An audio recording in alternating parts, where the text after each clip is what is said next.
evening. It's 7:05 p.m.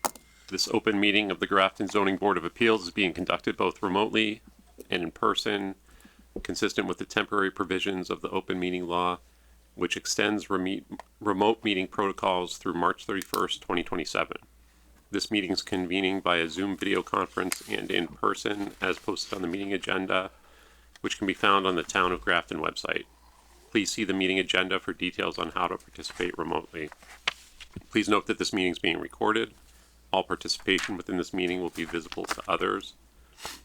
Please be aware that other people may be able to see you, and you should take care not to screen share your computer. Anything you broadcast may be captured by the recording of the meeting and published or rebroadcast at a later date. This meeting may feature public comment. Anyone that's attending virtually, if you'd like to request acknowledgement to speak, please use the raise hand feature in Zoom. The meeting administrator will enable you to speak when it's your turn. For those on the phone exclusively, the meeting administrator will enable you to speak. Anyone in person, we ask you to step up to the podium. And all speakers, please state your name and address prior to your comments and questions. And each vote taken this evening will be done by a roll call vote. All right, so the first item is case number 924, 92 Worcester Street. So thank you for the draft decision. Any comments from the board or any proposed edits?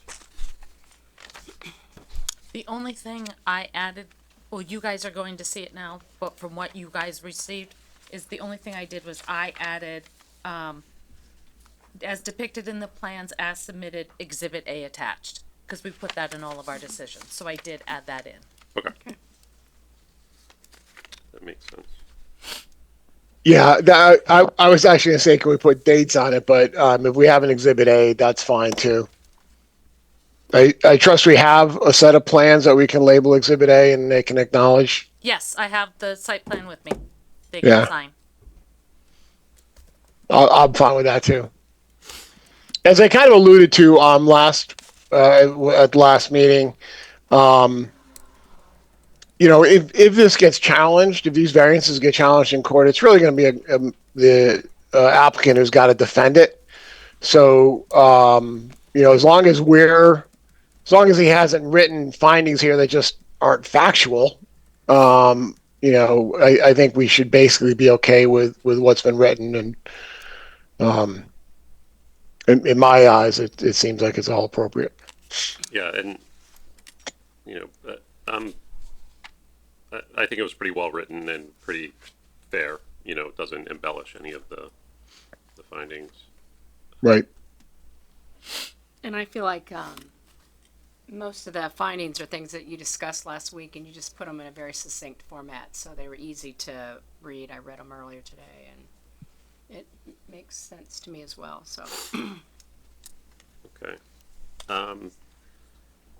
So we. Actually, let me look at the minutes.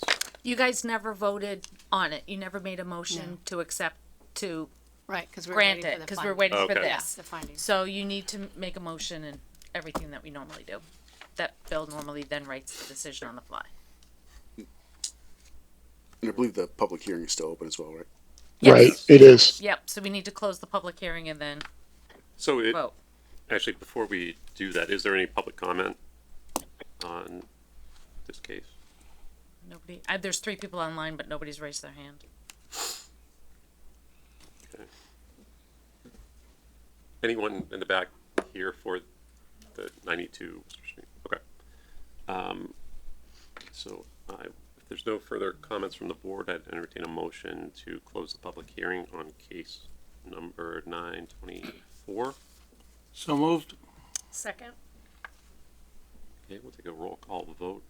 Ms. Reed, Yes. Mr. McCusker, Yes. Mr. Adams, Yes. Mr. Mejia. Yes. Chairman votes yes. Bill, do you have this in front of you? Do you want to make a motion? Yeah, sure. But just a quick little discussion. I think what I'm going to do, because in the past, what we've done is I've created findings and we've just kind of had consensus that the findings are as we all, as we all agree. What maybe what I'll do here is I was going to say something like, do the motion as depicted in Exhibit A per the submitted findings or something like that. Does that make sense? Yeah. Okay, so I move wow. Brian, you should ask someone who knows how to talk. Let's try this again. I move that the Grafton Zoning Board of Appeals grant a variance from McDonald's USA LLC for 92 Worcester Street, North Grafton, Mass. To allow parking within 10 feet of the street line and a reduced landscape buffer as depicted in Exhibit A per the findings attached. Second. All right, we'll take a roll call vote. Ms. Reed, Yes. Mr. McCusker, Yes. Mr. Adams, Yes. Mr. Mejia, Yes. and the chairman votes yes. Granted. So I will have them sign this tonight. I will type in all this. I will put it in the clerk's box. I'm gone till next Wednesday. Okay. But if I get it in the clerk's box, they'll stamp it in tomorrow. And then the 21-day appeal period will start. When I come back, I'll send you copies of everything. Perfect. Is that That'd be okay? great. I just need you to sign this though. Thank you very much.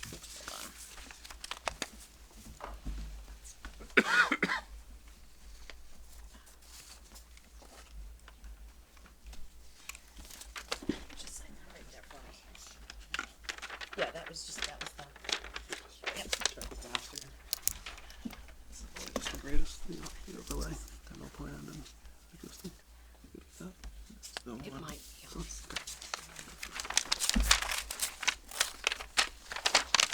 You sign that and then pass it down and have each of you sign that for me? Just under there, anywhere's fine. Nope, that's fine. Want me to print or anything? Nope, Good. it's all good. Perfect. Thank you. Thank you. Good night. Mr. Chairman, members of the board, thank you very much. You're welcome. Good night. Good evening. Good night. Good luck with everything. Thank you. Matt Eckel, Seen him. he's an attorney.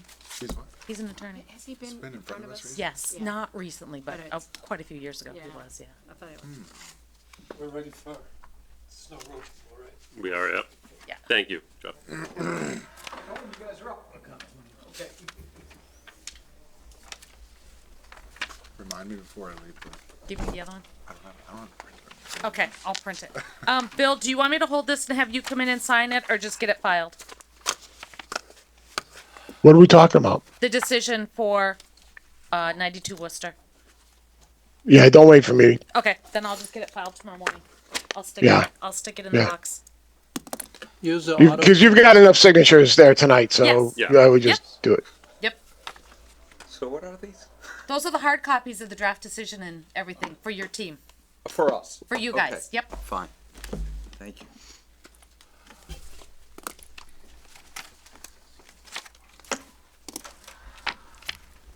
What's the second set? Which one is which? I think he has a full license. Yeah, I guess he can go like. Yeah. Yes, he She has does. a full license. He does. Call him back in 5 minutes. Okay. Go in there, should be. Oscar, You guys want to there's look not at this? seating, but it's I see it's going on.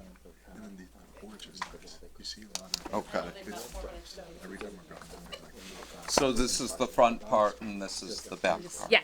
Got it. the patents. Yeah. Alright, so I'll print that and get it. Just sign it before you leave. Yeah, please, thank you. Maybe tomorrow. You're so. Moving Julian for PA school. Yeah. Cell phone's off. Okay. No, thanks.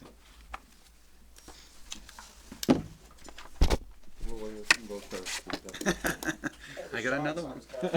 I got another one. I'm kidding. She's going back down to High Point. No, I'm totally kidding. But now it's moving Being and difficult. go buy furniture. Go buy furniture. IKEA. There's not an IKEA down there, because we're in the furniture capital. True. That's okay. It's the same I alignment. mean, there's all It's kinds the of same furniture alignment things as, down there. as C. That's okay.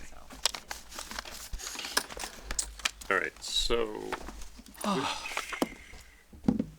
Okay. where are we starting? Are we continuing with the waivers?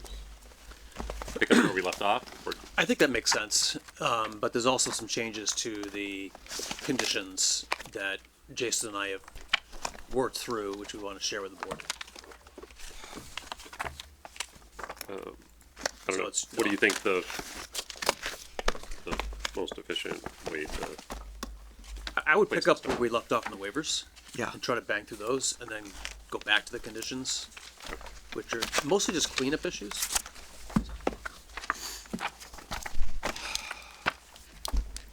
What's the red and what's the yellow?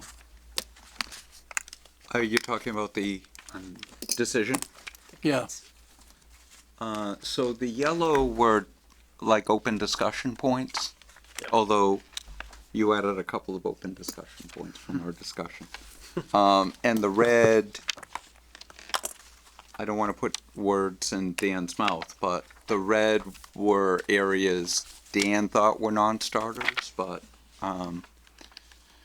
you know, we should go through them anyway. No, I think you mean the red, the red, The red lines? highlights? Markup? Yeah. yeah. The red markup is Oh. edits that I've made. I think the purple one, I'm not sure what it shows up on your draft. Just red, yellow, and black. Well, the yellow is right. Right. That's just highlighting. I highlighted a few things as sort of like an internal trigger to say we're gonna, highlight these things. There's also- The red lines are changes that either I made or Jason made. Okay. These are These are basically highlighting the changes from the last version that you saw on May 5th. But the red, unless it's Yeah, got a but- line through it, is staying, correct? It's proposed new language. Okay. So if you tell me you like it, then I accept it, and the red lines go away. It just Okay. becomes regular text. But Peter's right. If it has a line through it, then it's being deleted. Correct. Yeah, because there's some red that doesn't have a line, and there's some red that has Right. a line through Right, it. right. Yeah, that would be additional So, language. Yeah. Okay. The red is new, proposed Yeah. new language. And the other Strike one- through would be taken out. Okay, gotcha. Yeah. Pardon me, I'm just thinking back when Dan and I, we literally spent almost 3 hours, over 2.5 certainly, going through this together on the phone or over Zoom, so the colors that we saw on Zoom were different than what you see, so. So, anyway, So I think in the waivers, we left 27, 27. That's what I thought. number 27. Yeah, Yes. so now we're at 28. the old 27, not the red line, 27. Oh, Jesus. Yeah, so Exactly. should we be going back to the one we started last week, or now we should be picking it? If I can suggest, I think it might be a good idea if we do a 5-minute recap of what we did Yeah. a week ago, and then jump right into 27, because there were some things that got reformatted and moved around, and the board should be familiar with that, I think. Dan, do you agree? Sure. All right. But For the record, my name is Jason Panos, practicing law at 246 Andover Street, Peabody, Massachusetts. I'm joined by John Grenier from Grenier and Associates. I'm also joined by Steve Benincasa, Jim Benincasa, and Cohen Babcock, who are the applicant principals. And happy to give you an overview, just to kind of recap what we discussed a week ago. Seems like yesterday. So let me just get to the beginning. Which bottom page? I believe on your set it's page 16. No, on the copy I just gave you, it's actually gonna be, page 32, cause it's the old number 27, which is now number 21. So it's page 32. Is where we're gonna start. I understand, but where we're gonna start, you said it was number 20, it was our number 20, it was number 27 on the original waiver list, Correct. which is now page 32, it's 21, but the 7 Oh. is crossed out, so that's where we're starting. Make Right, sense? but we're doing a recap. Right. A brief recap. I mean, you're starting at the beginning again. Just On page, very briefly to. page 16 on the bottom. Exactly. Okay. Just to remind the board where we were and what we did, what we agreed to, and really what got moved around. So, Dan, that footnote I added, where did you put it? Before the table. So you might recall the board asked to take out a lot of duplicative language that appeared through various waiver requests, and we did that and consolidated it into one footnote. So I see where you put it's it. on page 13, under the applicant's requested waiver heading. Page 13? Ah. There you go. I see. So it's not a footnote, it's in a preamble of sorts. It also appears on the bottom of page 18 as a footnote. Underneath both. Yeah, that'll come out. Yeah, part of it does, so.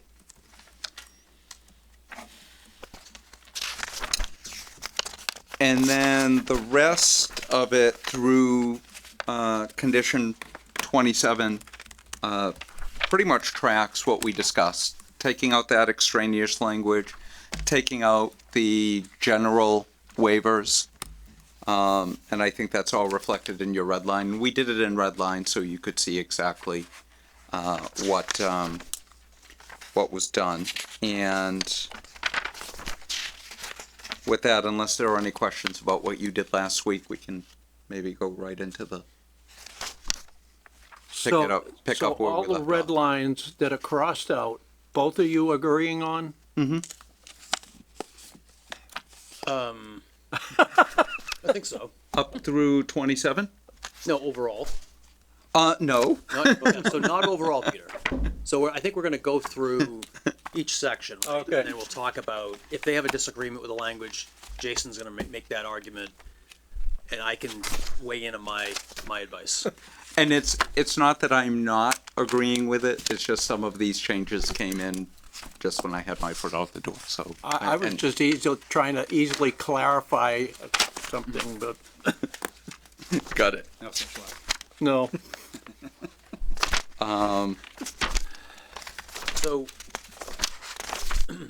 So all the red lines up through waiver 27 just reflect what we talked about at the last hearing. Right. So I don't feel the need to go back through those unless No. you guys want to. No. Okay, because we have a lot to talk about Yeah. tonight. Yeah, So no, if we start at the old 27, which is now 21, and that was page 32. 32, 32. right? So- this is- What we're looking at, was that in your mail that you sent out at 3:48, Dan? what you have in front of you is what I emailed to you, right? Well, not I have nothing not in front of you, me. Bill. Everyone here has what I emailed at 3:40 today. So did you not? Right. Right? And so I have that. Is that what we're looking at? Yes. So there was two documents. One is sections A through C, and the other was sections D to end. Right. So which one are we looking at and talking about right now? D through end, because that has the waiver table. Okay. Why do I not see the waiver table? It begins on page 15. Yeah, now I see it now. I don't know. That Or had been probably user error. That's fine. Okay. 13, pardon me. No, I got it. And we're picking up with 21. On page 32. Yep, got it. I'm with you now. I don't know what happened last time. I couldn't find the waiver table. This is a numbers game. You must like this. We got number 5.2. I know. Okay.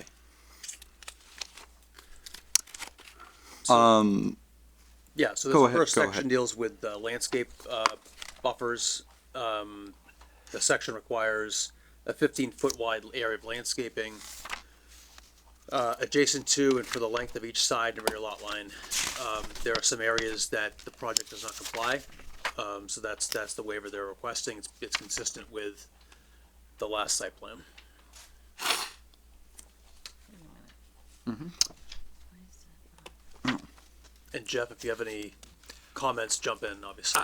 Yeah, you'll hear from me only if I have something to say. I did go through the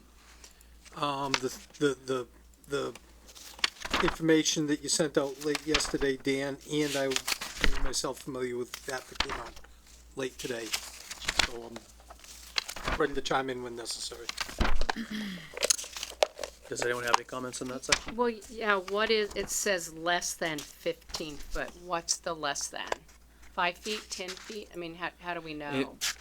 How- We have the limit of work, which is the erosion control shown on the plan, so we kept it as wide as we could, and then there's one in like in the middle of that northern section, there was an area where and I think we discussed this, like we have to go up to the property line, and in that area, that's where we did the giant green arborvitaes. And then on other the area, north side of the, the north side, kind of in the middle Yeah, along the okay. north. And then in other areas, we said to save whatever trees, mark whatever trees can be saved.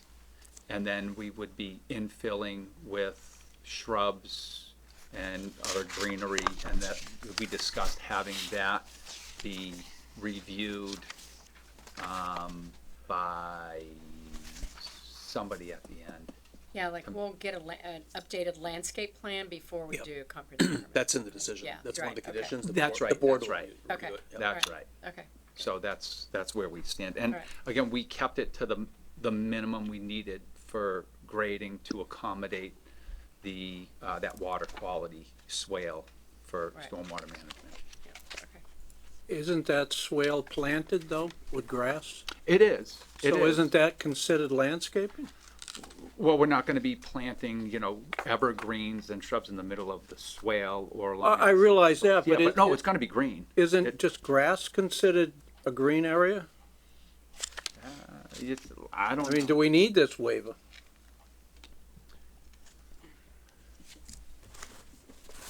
Is it just the swale?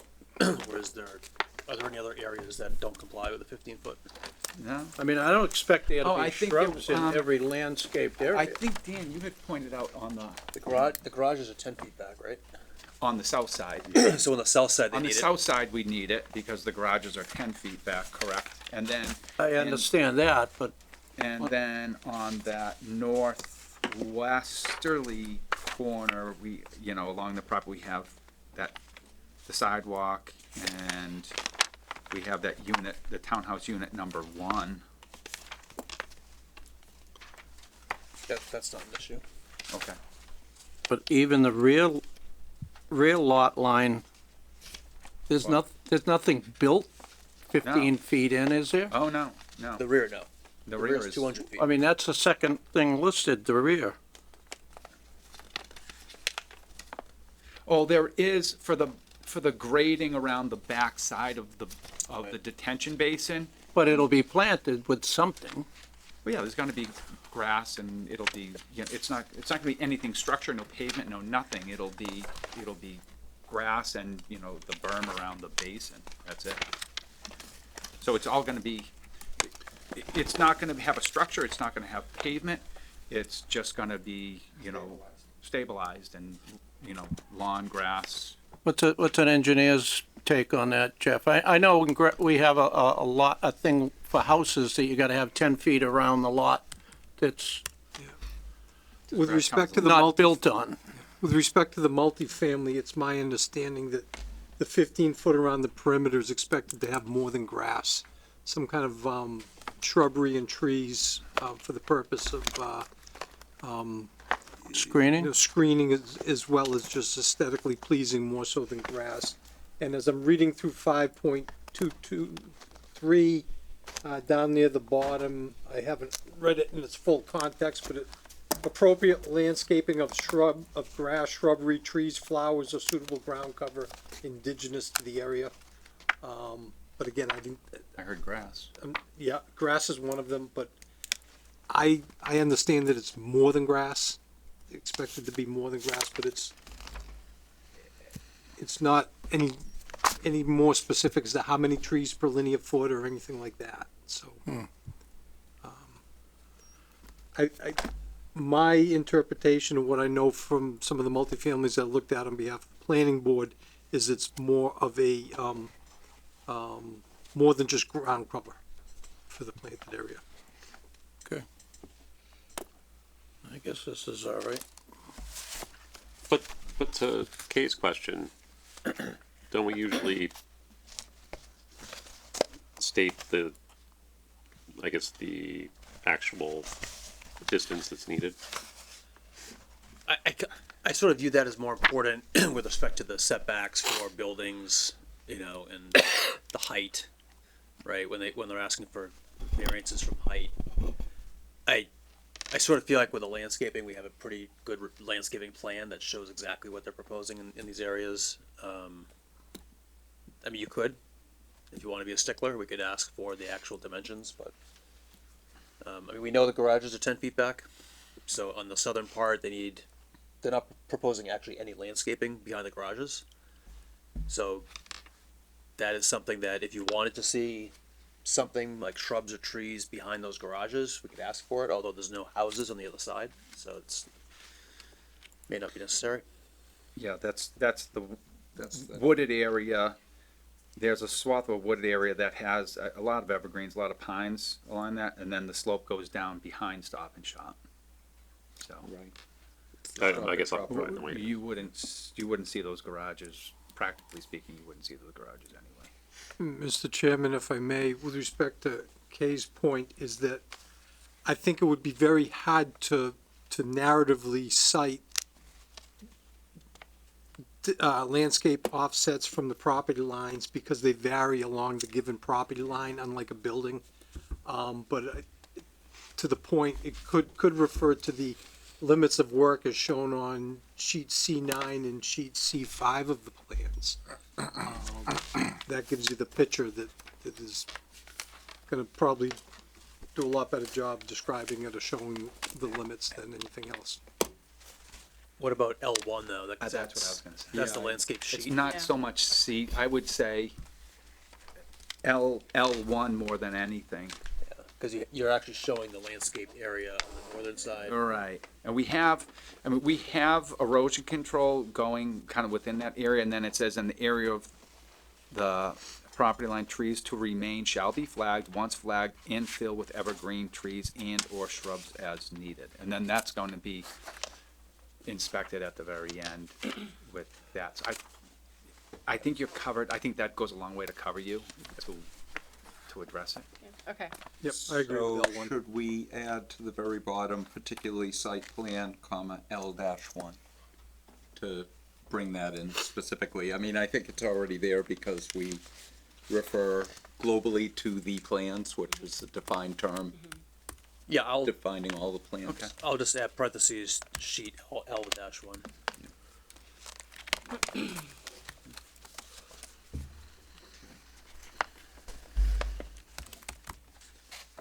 Okay. Okay. The next one is the requirement of 1,000 square feet of open space, usable common owner space per dwelling unit. So, let's see. So that would have required 200,000, 200,000 square feet of open space. We provide for 56,000 square feet of open space. And that said, it's a little bit open-ended in the zoning, because at one point it says at the discretion, or as per the building department or the planning department, and. No, Or it's a was that shall. one? No, it's a shall. There shall be 1,000 square feet of usable open space Usable common open space per shall. dwelling unit. It's not discretionary. There was another section that did talk about that, wasn't No, it's okay. Okay. We're talking about this. it? And then it even goes on to say, left in a substantially natural state, I'm reading from 5224, or improved by such landscaping as required in 5223 above, and primarily designed and intended for the active and passive recreation of the occupants of the dwellings. usable common open space shall not include streets, rights of way, open parking service areas, driveways, easements for above-ground utilities required, minimum front yards, or any other land deemed unsuitable by the planning board for reasons of excess slope or poor drainage. So it That was is the part. kind of a planning board variance requirement, and you guys, of course, are acting in their stead. So just, you, like globally, in the back, within the back 200 feet, there's an area that's flat behind buildings 1 and 2, but then it drops off with a pretty significant slope. So we did not include that whole sloped area, although it is untouched. It is left wooded, unless you're gonna bobsled down the hill, it's really not usable.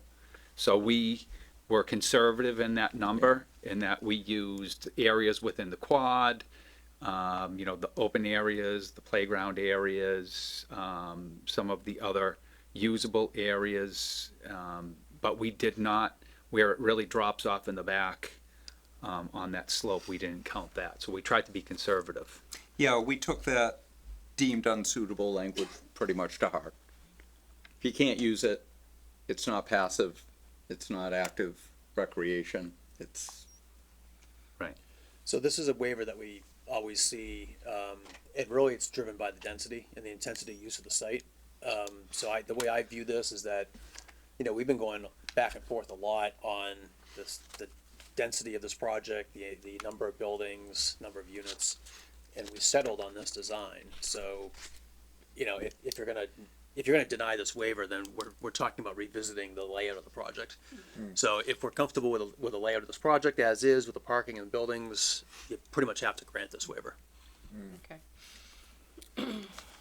Mr. Chair, because the waiver currently cites a number of square feet that exists on the site, Mr. Walsh, have you or has anybody been able to verify if 56,000 is even the right number? Or should we cite a number, or just say, just reference the plans?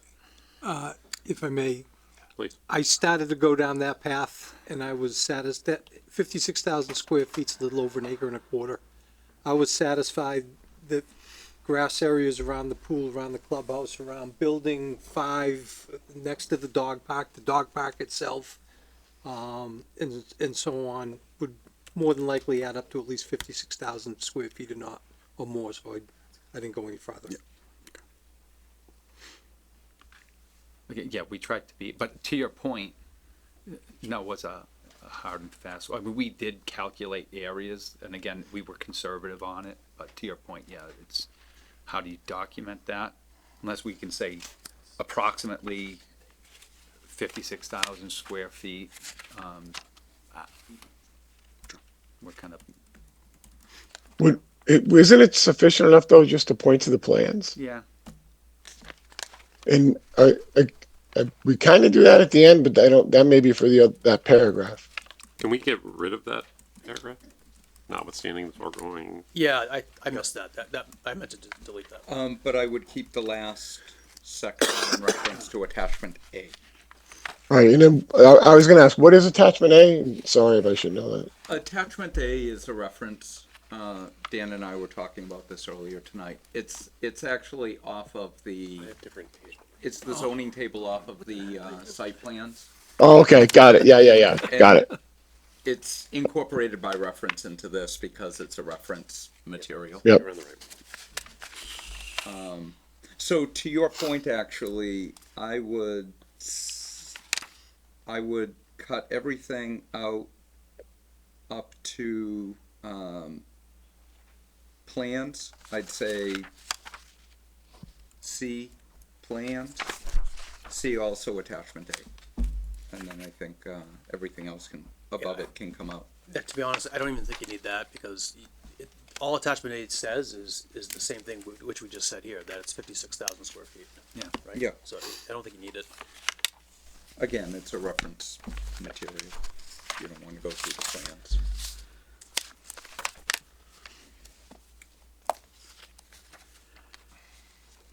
So if we're good with that one, we'll move on to the next. 5227, this requires Board of Health approval for the location of all dumpsters and the like.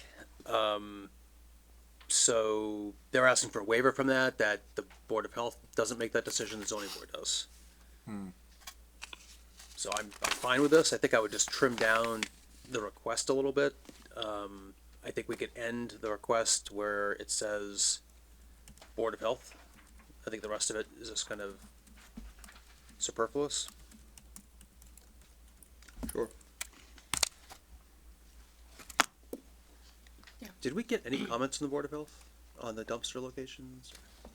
No. Like, they've gotten everything. Do they need a permit still under the state? Is there a state permit for dumpsters, trash? I don't think so.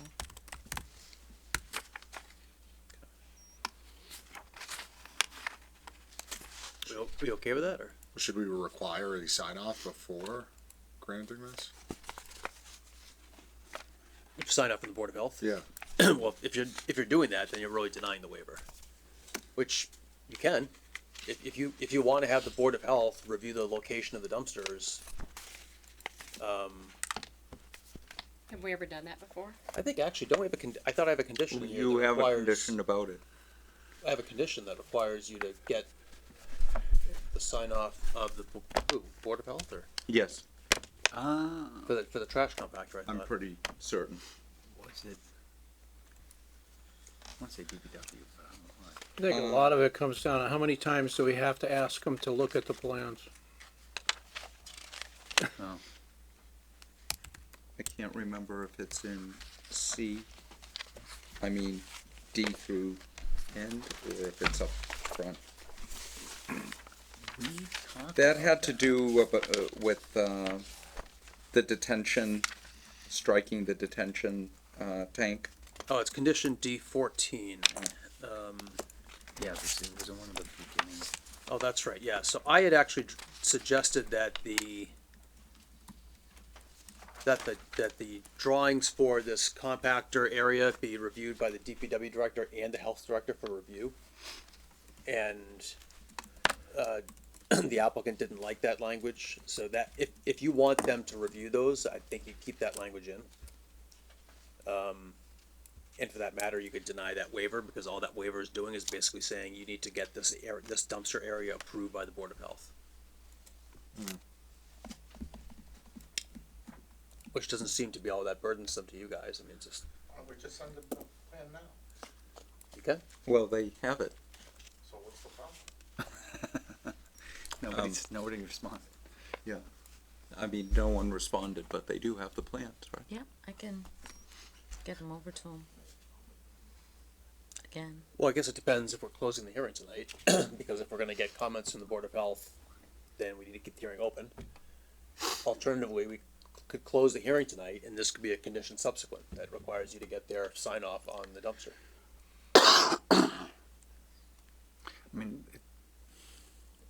the trash compactor is self-contained, the whole thing comes out, it's not, there's no dripping of anything, and then the only thing in the dumpster is the recycling, where somebody might not empty a Pepsi bottle or empty the milk out of their carton, I don't know. Right, that's why we weren't putting a detention tank underneath it. It's an entirely self-contained, removable, unit. It's not going to leak, is the point. It's not gonna go into the stormwater I mean, detention. if it's not burdensome to get Board of Health approval, Could make it a condition, I yeah, guess. I'd say we just I deny the mean, request. Yeah, Is it- I Punch to the drafted Board this of as a Health. condition, so Okay. if you like the condition, I would deny this request. Yep. Or you can withdraw it.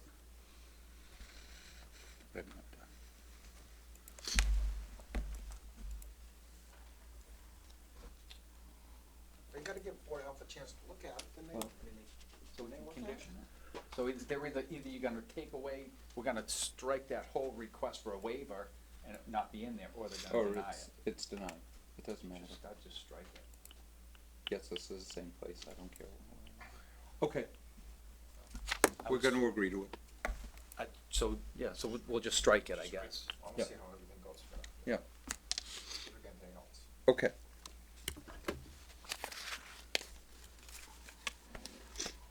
All right, next, 5228. This is on the. Foot candles. Yeah, the lighting plan.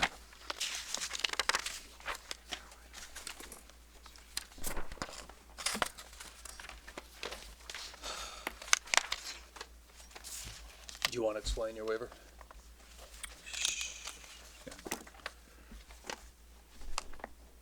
So there are instances in which there's light creep onto the street line. This, of course, this is 5228.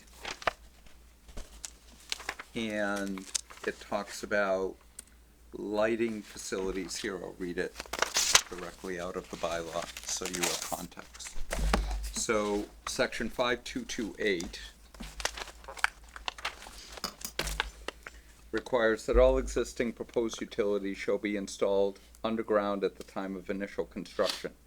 Lighting facilities, whether placed along service drives, in parking areas, or on exteriors of buildings, shall be so arranged that they do not cause illumination in excess of 1/2 foot of a candle at any point vertically above the property line or upon any window surface of buildings used for dwelling purpose. Of course, that's, reflection off a building into adjacent properties. I think that's what that's trying to address. And so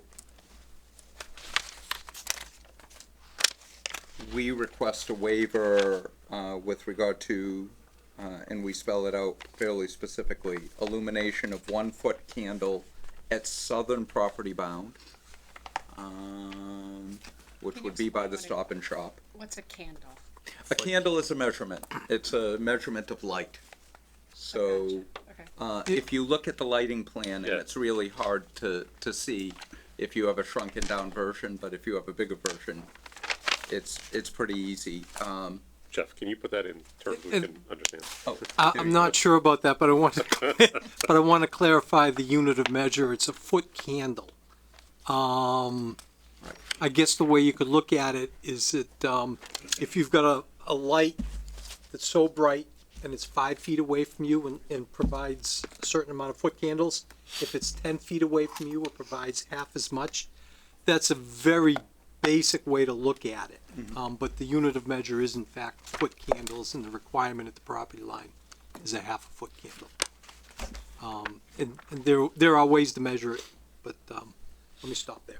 So is this basically light that extends beyond the property line horizontally or vertically? It's projecting, and correct me if, it's projecting to the surface of the ground at the property line.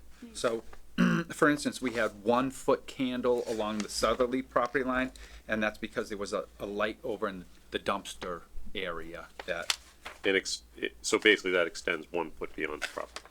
No, it's Well, intensity at the property line is intensity. the equivalent of 1 foot candle. It doesn't not a extend 1 length. foot over, but It's not a length, Right.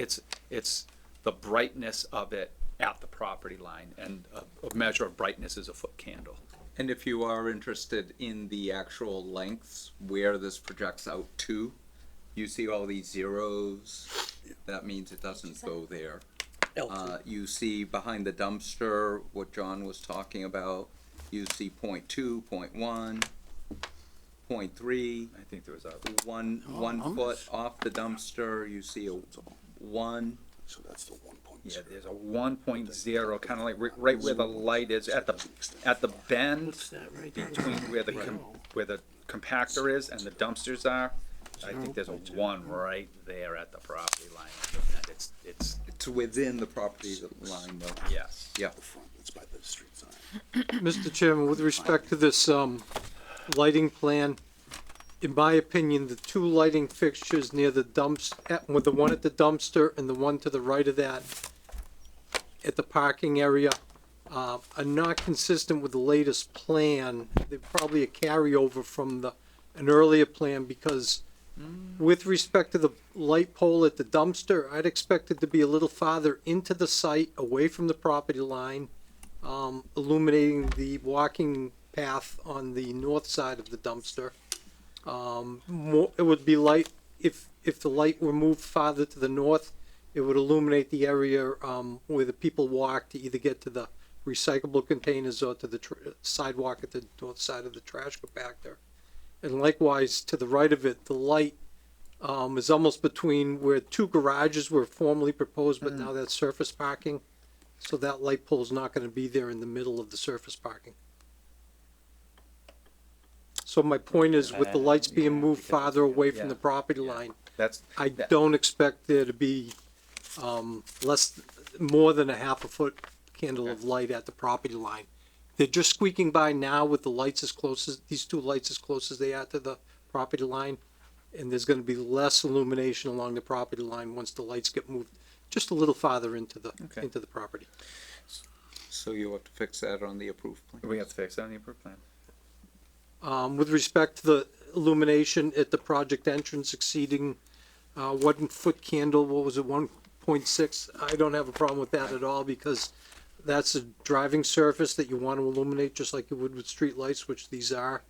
And lastly, and what we're looking at on the light plan and all the numbers, that's got to do with light projection down onto a flat surface, the ground surface.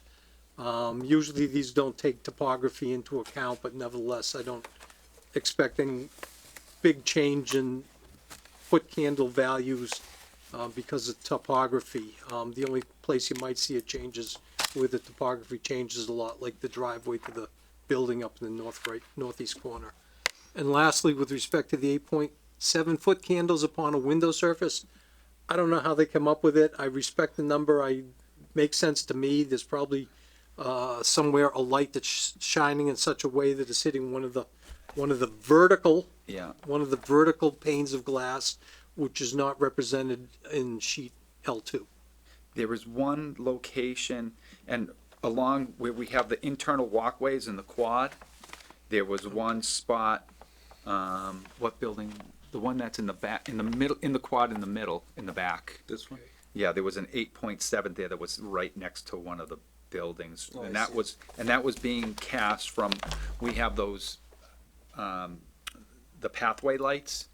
That was projected from one of the pathway lights that are going to be spotted all around the quad, around the walking path. So, you know, is it a? Oh, it's right here. Is it? Yeah, exactly. Yeah. Is it a problem? No, but again, by the letter of the regulation, we wanted to flag it. So it sounds to me like you don't need, so it's A, B, and C. It sounds like you don't need A anymore.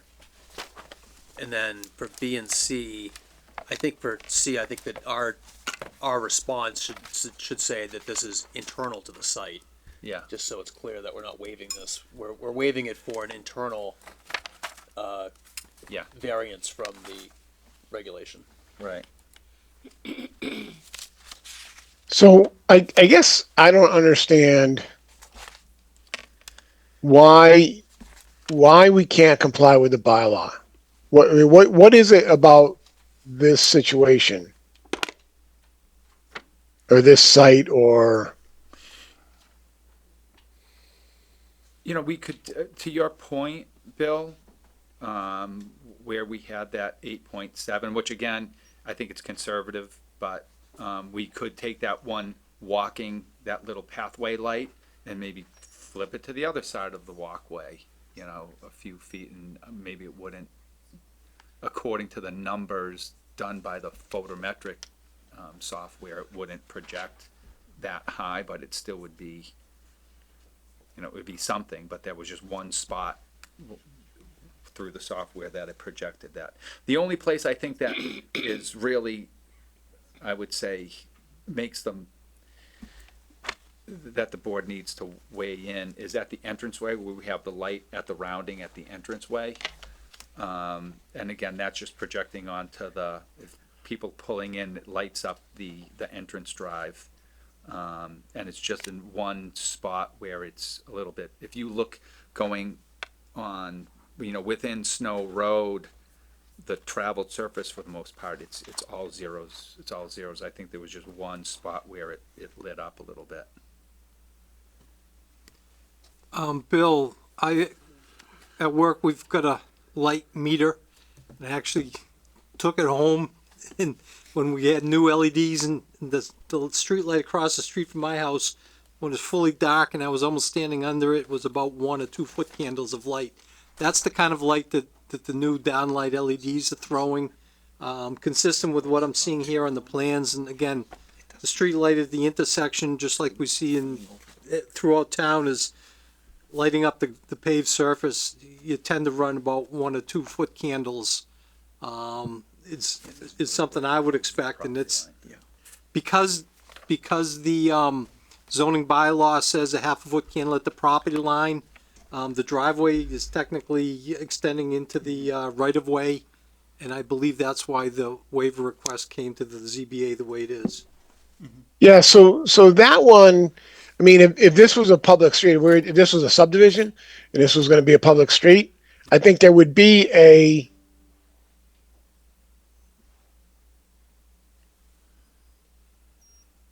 Did I lose you guys? Yes. Oh, well, You're back. we're back now. You were for a minute, yeah. You said- That was really bizarre. Well, you're But not- anyways, you're not if this was supposed- if this was a subdivision and a street, there would be a street light at that intersection in almost all cases, wouldn't there? That's correct.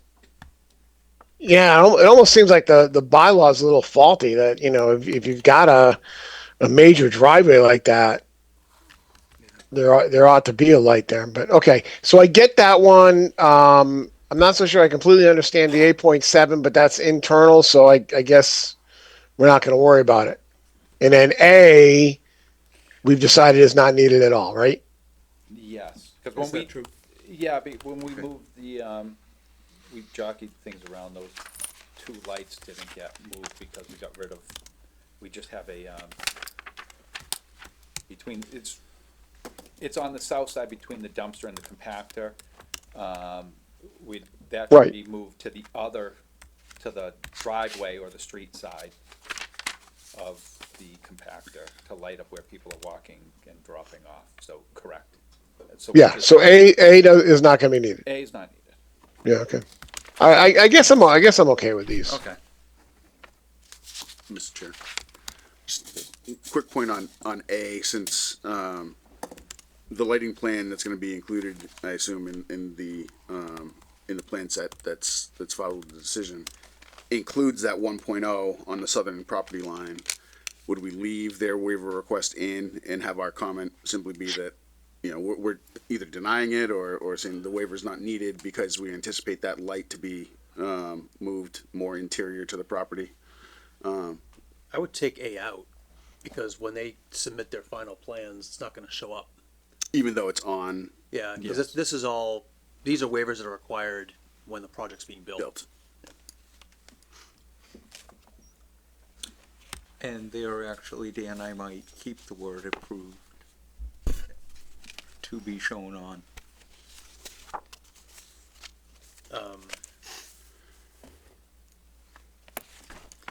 Why don't we just take it out? We can. But that's where it's gonna be. I would just take it out.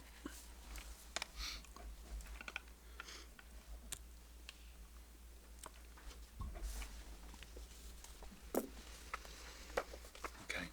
All right. Moving right along.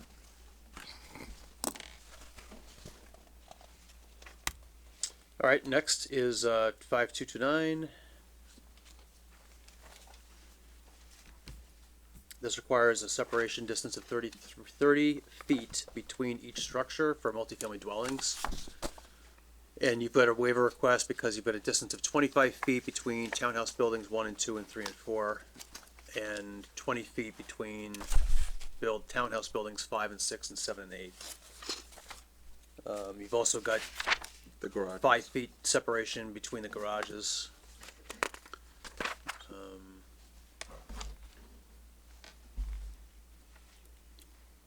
We did ask the fire captain about this, but I don't think he had a problem with this, right? He didn't have a problem with it, no. He was okay with it. Yeah, they generally want at least 20 feet, I think, between residential buildings, to have access between buildings to erect Yeah. ladders. Cause I know in Fisherville, we had a couple that were 15 feet and they they said that was the least they would let it go, so I think 20 feet. they were- But Mike was do they even need the one for the garages, because they're not dwellings? Yeah, I'd have to look up the bylaw. Jeff, do you have that in front of you? The 5229? Depends with how they define structure. I don't know if they mean, I think the, If there is more than one structure on a lot of record, there should be at least 30 feet between each structure. does it define it as residential structure or accessory structure? Well, the title of that is multifamily dwelling. and I think, Mr. Walsh left out what might be an important word. So if there is more than one such structure, so I interpret that as referencing the multifamily dwellings. So per the email from Mike, he says there is no requirement in the fire code of a distance between detached garages. I believe the building code discusses fire separation distance by construction type, but we'd have to ask Tracy on this, and she hasn't responded, so. And I agree, 5229 is under 5.2 multifamily dwellings. So, I mean, I don't think it hurts to add the request for the garages, just in case there's a difference of interpretation. Yeah. I can see why the applicant would want it. Yeah, we read 5229, I remember this discussion, we read it pretty broadly because it is a little confusing and not specific in the actual language. Didn't we have another one of these that we talked about last week? Where there was a difference of interpretation? And we had some We did? language that actually,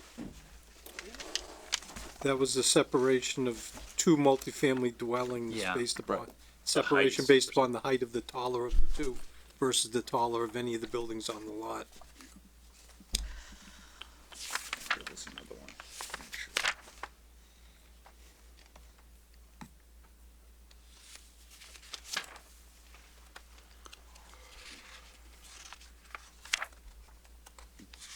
Dan, just a minor formatting point. The center bullet, I think, should be B. I think we've got two A's right now. A, B, C. Yep.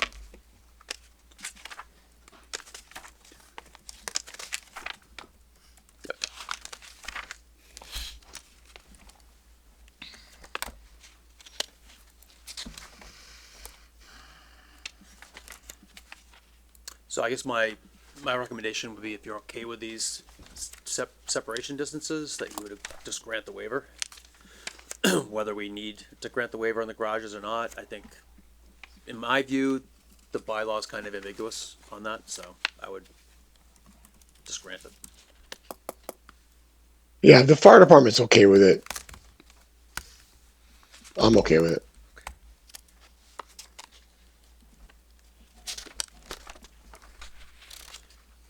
All right, moving on is 52210. The construction of drainage utilities and roadways shall be performed in accordance with the subdivision rules and regulations. Are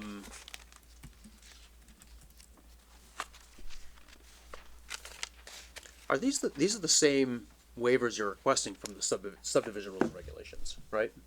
But these appear in the bylaw, in the zoning bylaw. I understand, but it's the same ones. Yeah, there is parallel. There is a lot of parallels. I think the only thing was in front of the, I'm looking at what we waived, no curbing in front of the townhouses. For a couple of reasons. One, typically the curb line, you have a crown in the road and it'll sheet flow, hit the curb line and then go down to a catch basin. Everything in front of where the driveways are for the townhouses, everything sheet flows to the other side of the driveway of the access drive. There's nothing sheet flowing towards the curb line of the townhouses. And then also if we had curbs along there, then you have, curb, stop, curb, start, curb, stop, curb. It looks awkward and it doesn't serve a purpose. So that was the rationale behind that. Typically, like in a subdivision, you have a curb line. The curb line's because the water is sheeting to the shoulder of the road or the curb line and then going down into a catch basin. That's not the case here. And it's not needed for any, nobody's gonna be pulling in there, obviously, except to go into a garage, so it's not like a curb is gonna stop anybody. It serves no purpose for a curb line to stop any, tire or anything. So, it was more practicality and aesthetics, and again, it's just the letter of the law, so. Right, but you're asking for waivers, for this specific waiver request, you're basically saying, hey, I'm not gonna comply with the subdivision regulations in this respect. Yes, So I and almost it's not feel a like, subdivision. so I feel like we should maybe table this and, because we have another section that Got it. deals with subdivision regulation waivers.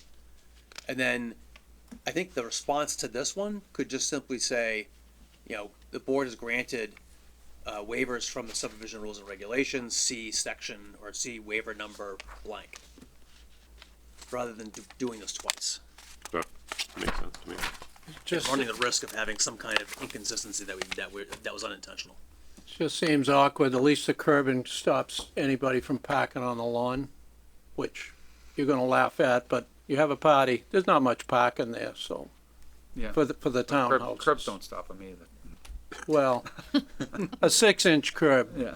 kinda, Right. Yeah. and, just for plowing.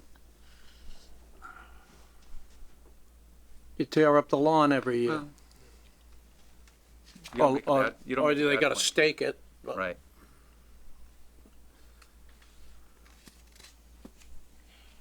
Yeah, the guy who's plowing is probably gonna be part of the landscape, and they're gonna be fixing it in the spring.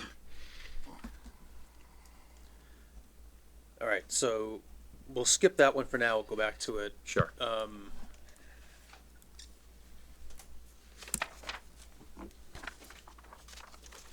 Just gonna highlight it. The next one is 523. On the one before, did we get from sewer, any comments on depth of pipes? Do we have comments from sewer? Is that what you're asking?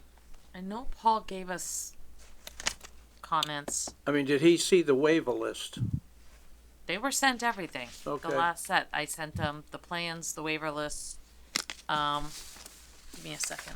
I mean, I'm not overly, We don't- I'm not overly concerned about it because it's their development, they have to, if, Well, I don't think we normally grant waivers from the sewer We requirements. yeah.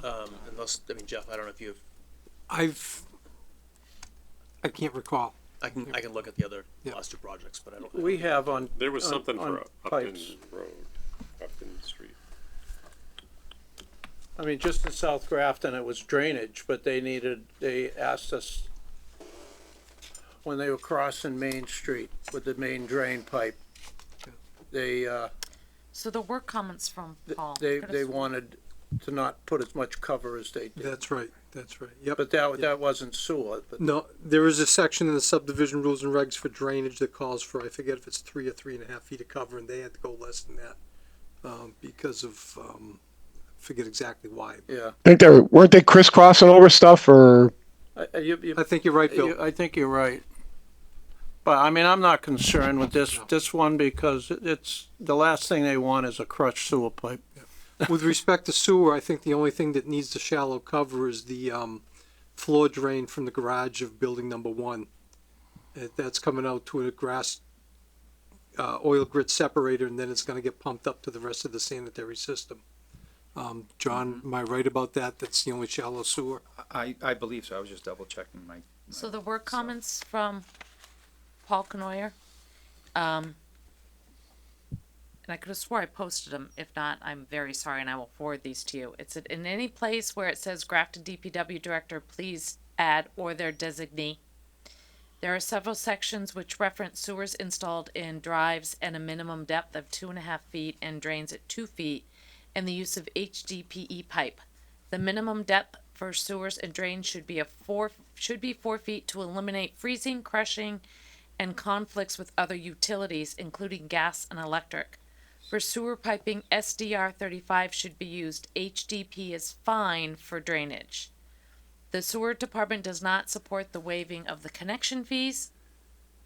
In several areas, they request having the ZBA act as the local board. The sewer department does not support the request. Local boards and committees are in place to provide professional guidance and enforce department policies and standards and provide daily site visits and inspections.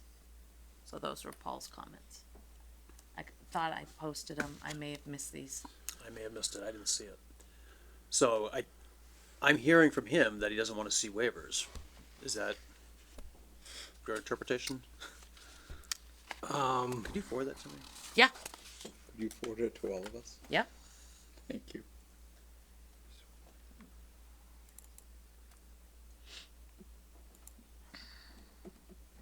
Why do you need the waivers? From the sewer?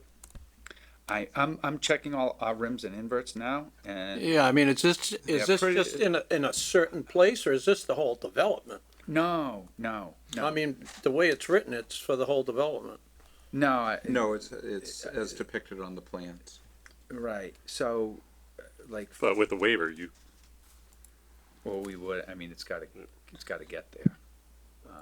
So, yeah, I was looking at as you head further back in to the site's flat. As you head further back into the site, for gravity, it goes up, up, up, up, up. So the last manhole, really the furthest one back is sewer manhole 3. which sheet are you looking at? I'm looking at sheet C6, which is the utility plan. So sewer manhole 3, the rim of that is 352.7. The invert out is 347, pretty much flat, 47. So, if it's an 8-inch pipe, just go 348. It's like it's about 5 feet. About 5 feet. About 5 feet of cover, and that's the No, one that's the it wasn't furthest in there. back into the site, so it's got, I believe it's just for that gas trap, because there is technically, that's a sewer line coming out of the building. Everything else, as you go through the site, like sewer manhole 2, the rim's at 352, the invert in is at 339, so that's 13, 12 feet, so. They're pretty, as you go closer to Snow Road, they're deeper. The shallowest one is, I believe, that sewer manhole 3. But then you might have a service connection that's, so there's the main line that goes through the site, and then you have service connections tapping into that. But they're not under pavement primarily, except for building number 3, building 4. Sewer connection. That's townhouses, apartment 4. 350. So that connection 47. No, the connection from building 4 into sewer manhole 3, the inverts into the main is 347. Again, the rim at sewer manhole 3 is 352. So no, we're good. I think it's just that one spot. Again, letter of the law coming out of the gas trap, which is just inside. And again, within 10 feet of the building, that's gonna be cast iron.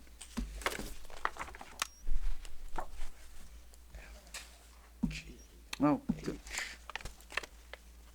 These are all your. So there's one section, John. oh, it's a pavement, sewer to be installed with an access drive, sewer to be installed at minimum 2'6".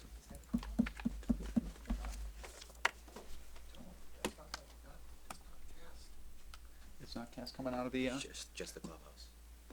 no, coming out of the floor drain? The building? No, coming out of the garage. There's no drains in the garages. Yeah, you need, no, I'm talking about the under the garage, under the building 1. I don't know that, that's a good question. I think within 10 feet of the building's got to be cast iron, but it would be that as it may.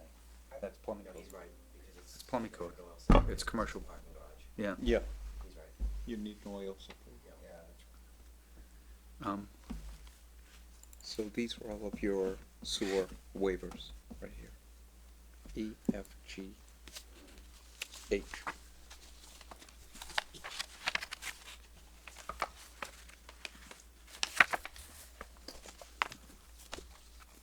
Yeah, so the only 2'6" is outside the garage. The garage. Building 5. Building one. Building 1, rather. Building one, subsurface garage. So should we itemize that instead of a blanket waiver for the whole site? Or does all the numbers that they have suffice? But Paul Canoyer is saying not to waive that, right? Yeah. I'm just trying to find the sewer section of the waiver list. I think I found it. It's page 58.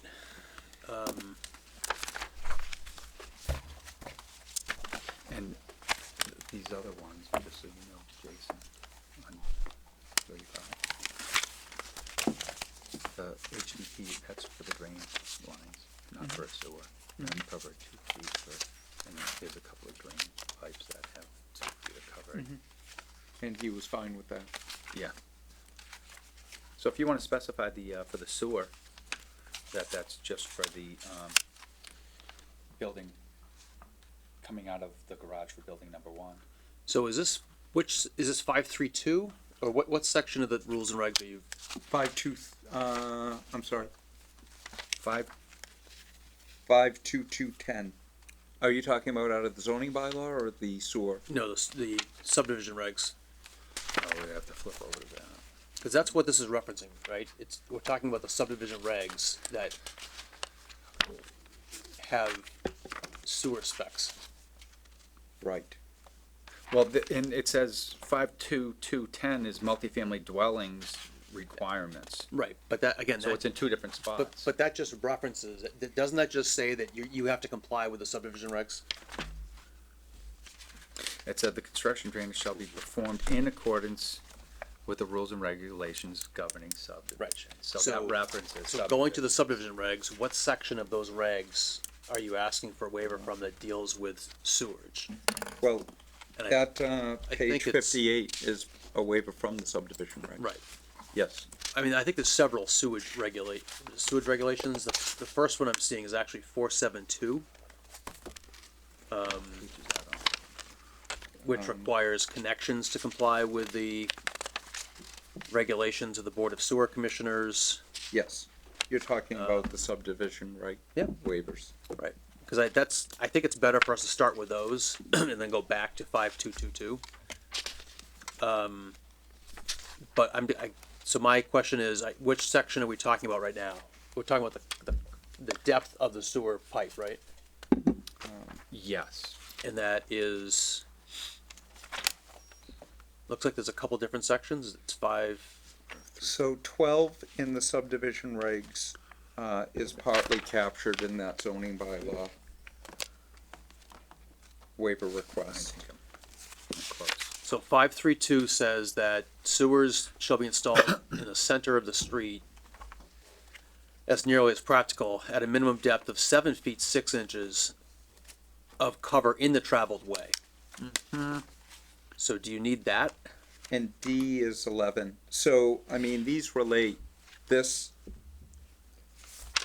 waiver request in, from the zoning bylaw, 52210, Does that is reference- split among several in the subdivision. Right. Rules and regs. So so for the sewerage, it says it should be, and again, this is subdivision regulations within a street. It should be 7 foot, depth should be 7'6". It's not a subdivision, obviously, it's a site plan. We have, foundations that don't have, these have 4-foot frost walls, so you're not gonna be, where some of those sewer lines are coming into the street, it's not practical to be 7'6". We're over 4 feet of cover, which is, isn't an issue, but, we have 4 feet of cover throughout, except where we're coming out of the garage. So, we need a waiver from the 7'6"? My contention always was, why are we going off of subdivision regulations when it's not a subdivision, but. Well, but Leave that as a- we always do that. So Okay, that's, so we do need a waiver from the 7'6" covered because where you have connections coming from an apartment building, you're, 4 or 5 feet down. And where is the variance from this requirement? You said there's one location? Well, we have more than 4 feet of cover throughout everything. Okay. The shallowest is the 2'6", where the floor drains come out of the subsurface garage under building 1 into the gas trap. And is that shown on sheet C6? That is, if you look on, right there. You look like you had your pen on it. Yeah, what's it labeled? Is it? Is that the force main? It goes into the gas trap, and then that goes into a force main and gets pumped up to the next sewer line. Which is cast iron? The cast iron is going to be coming out of the building, from the floor drain. That's within 10 feet if you're running a sewer line. Yeah. 10 feet within a building has to be cast iron. Then it's going to go into that gas trap, and then from there it's going to get pumped up into sewer manhole 3, which is in front of building number 1. And So that's the solid pipe coming out of the subsurface garage. That's going to be 2'6" down, approximately. It's going to be just like, you go into a commercial garage. They might have some strip drains, some floor drains, and then that just goes out of the building into a gas trap. So there's a pump in there. There will be a pump in there, correct? There may be 2 structures side by side, Yeah. the gas trap and then the pump I mean, chamber. how big a pipe is it? With a force main? Probably about Max. 1.25 inches, 1.5 inches. Yeah. Just a small one, 2 inch maybe? Exactly. Yeah, maybe. No, probably not even that. It shouldn't need to be that big. The volume pumped would be very small, and the frequency of pumping would probably be not very often. What is this, just stuff that comes off the cars? That's Yes, correct. yeah. That's correct. In all honesty, that thing's gonna have, that structure's gonna have cobwebs in it. Probably. It's not gonna get used much. It's not gonna fill up with water. It's probably gonna evaporate before it gets pumped So out. what part of the force main is 2 feet 6 inches? Well, that's a force main. I'm just saying the pipe coming out of that building, that little stub pipe is gonna be 2'6" So down. from the building to the gas trap? Yes. That's it? That's it. Okay, so is that okay? Yeah. But, And there's a way to encase the pipe if you even needed to do that. Right. Yeah. All right. It's not for the sanitary sewage. It's for the floor drippings, if you will. right. And but in other areas, we'll have a minimum of 4 feet of cover for like connections coming out of the buildings into, I'll say, the common sewer line. Minimum of 4 feet of cover. But if it was, again, in the subdivision road, it says cover 7'6". But on any site plan, if you're doing, say if you go to Stop and Shop Plaza, I'll guarantee their sewer lines aren't 7'6" down, coming out of the building. Mr. you- Chairman, if I could put this in context, Please. with respect to subdivisions, single-family homes, basements may eventually get a bathroom added in the basement or something like that. I can't speak for the reason that the sewer department has the depth of 7'6", but I speculate that for future bathrooms going in basements, they want to drain by gravity rather than the bathrooms have to have a little force main within ejector pump within the basement. So that could speak to the reason why you got 7'6". So you have bathrooms in the basements being drained by gravity. You don't have any basements in the bathrooms in the basement. All the bathrooms on the first floor are higher. So the important thing is that the sanitary sewage system throughout this site is gravity all the way into Snow Road, with the exception of the garage in building number 1, the floor drains in building number 1. That's the only thing that can't drain by gravity to the sewer system. So I don't have a problem with the waiver request to lack of less than 7'6" inches of cover, because they do have the 4 feet of cover or more, closer to 6 feet or more, about 10.5 feet, 11 feet out near the connection to Snow Road. So it's adequately deep for frost protection and vehicle protection. That's it. So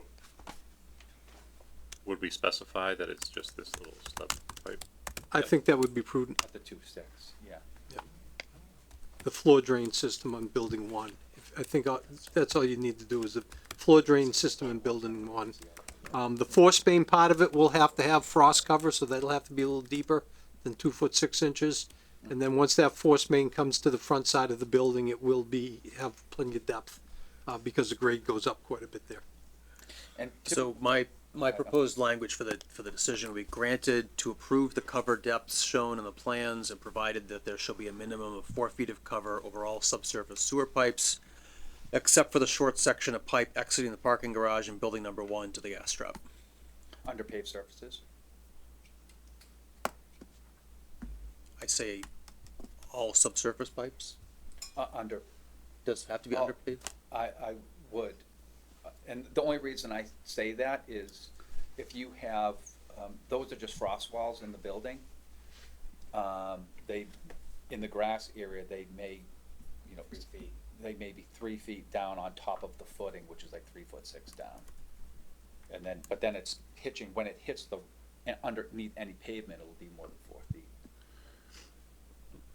What did Paul say about, is that fine? Oh, it's fine with me. I can't speak for Paul. Well, I didn't think Paul distinguished between paved surfaces and non-paved surfaces, did he? There's 2 different waivers. 2 down, we get into the 4 foot cover everywhere. In the subdivision regulations, it says sewer shall be installed center line with 7 foot 6 of cover in the traveled way. Right. In that section it does, yeah. In that way, yeah.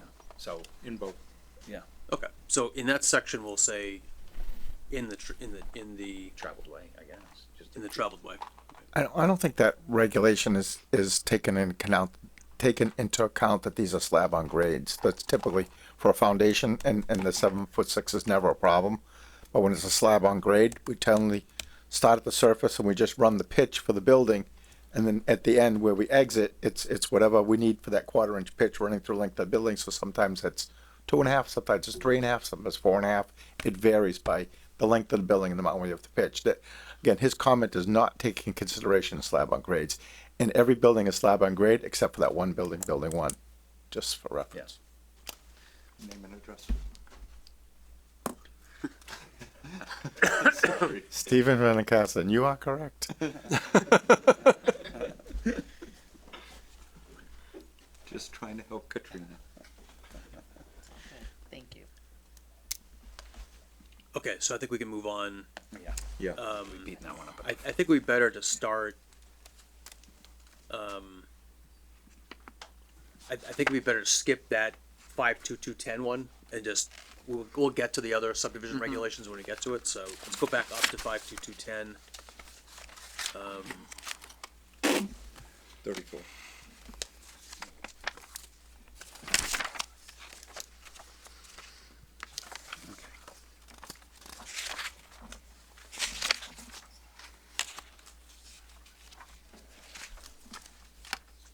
So 523, I think, is the next one, right?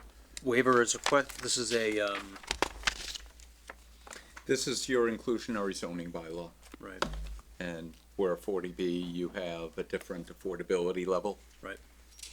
20%, I believe, for projects over 8 units, and it just doesn't apply here, that's all. It's a kind of a catch-all. Yeah, I think this makes sense.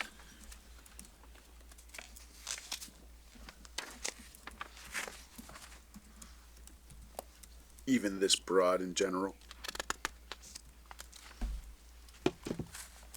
Well, we don't meet it at all.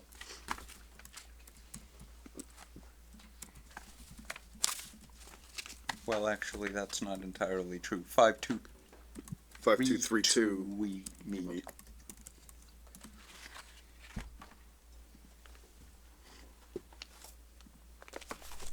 And then 5233 is basically the It's kind of a programmatic. move, but you theoretically It's would have. the EOHLC guideline. Yeah.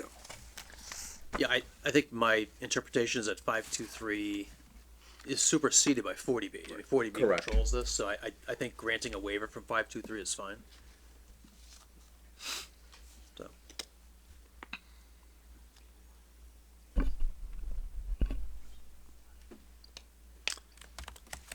All right, the next one is 7.4, Water Supply Protection Overlay District.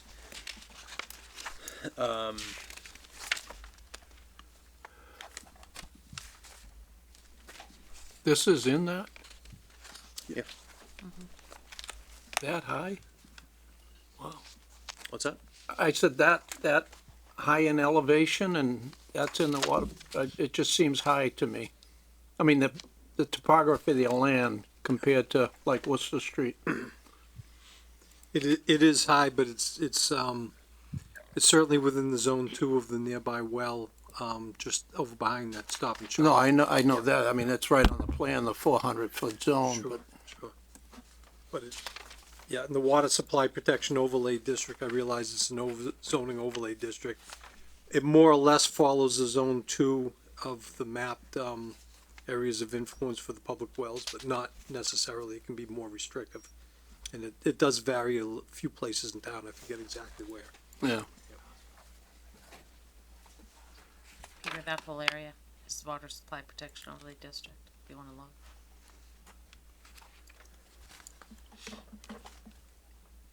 All the little blue dots. Oh, yeah, this is. Which ones? All those little blue dots, that's all Water Supply Protection Overlay District, So in the yellow with the blue dots. so,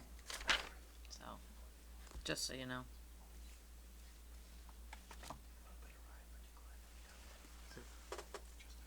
And obviously in the pink with the blue dots, anything with a blue dot. So everything is. So I take it your position is that because the site is within the overlay district and the overlay district doesn't expressly allow this project,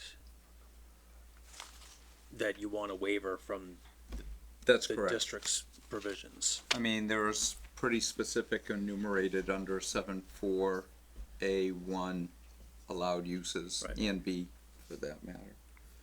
Yes, that's exactly right. It's consistent with the other waiver you already granted, which wouldn't allow this development in the R20 or the community business. Right.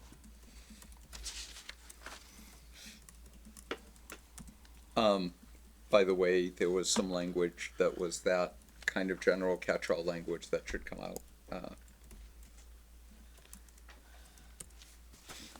At the bottom, starting with the applicant seeks to allow 200 units, blah, blah, blah.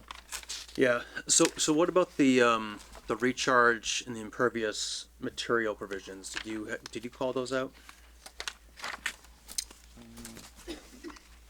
Yeah, you did. That's next. Yeah. Yep, okay. Yes. Yes. So what's the part in that says we can only grant relief not over 50% of existing in the Water Protection Overlay District? Or am I confusing things? Yeah, that's in the special, what is it, 3435, or our version of the section 6 finding. I think it's 3435. So that's just where we can extend, alter, or modify pre-existing non-conforming. So it's that section, and then that goes on to say, about the 50%. So But that's not the Water Supply Protection Overlay District regulation in its entirety. It's just one small piece of it that applies to that special permit section. It says you can go up to 75 as long as you reach out. so we can go over that, in other words. If you go to the flip to the next page on that, it says the town engineer and the conservation commission can allow up to 75% of lot area to be rendered impervious, provided that techniques to satisfy the requirements set forth to maximize groundwater recharge, et cetera, et cetera, et cetera. So you can go above it as long as you recharge, which that's where recharging all the buildings. Remember, we broke it up into different locations to recharge the buildings, and then everything else is being treated and recharged in the, like the paved surfaces are being treated and recharged in the basin. Yeah, and this does apply to limitation on impervious material. That's the heading for this waiver. So I 7.5E. think, so I think the first two paragraphs of your request, I think are reasonable. I think the last the third paragraph is just superfluous. Yeah, well, Fourth that's that parag- catch-all language, and then the next paragraph, I think you've already granted it. Well, the next paragraph is, to the extent a special permit is required, right? We're on 29, right? No, 28. 28. Oh, sorry, I jumped ahead. I was with you.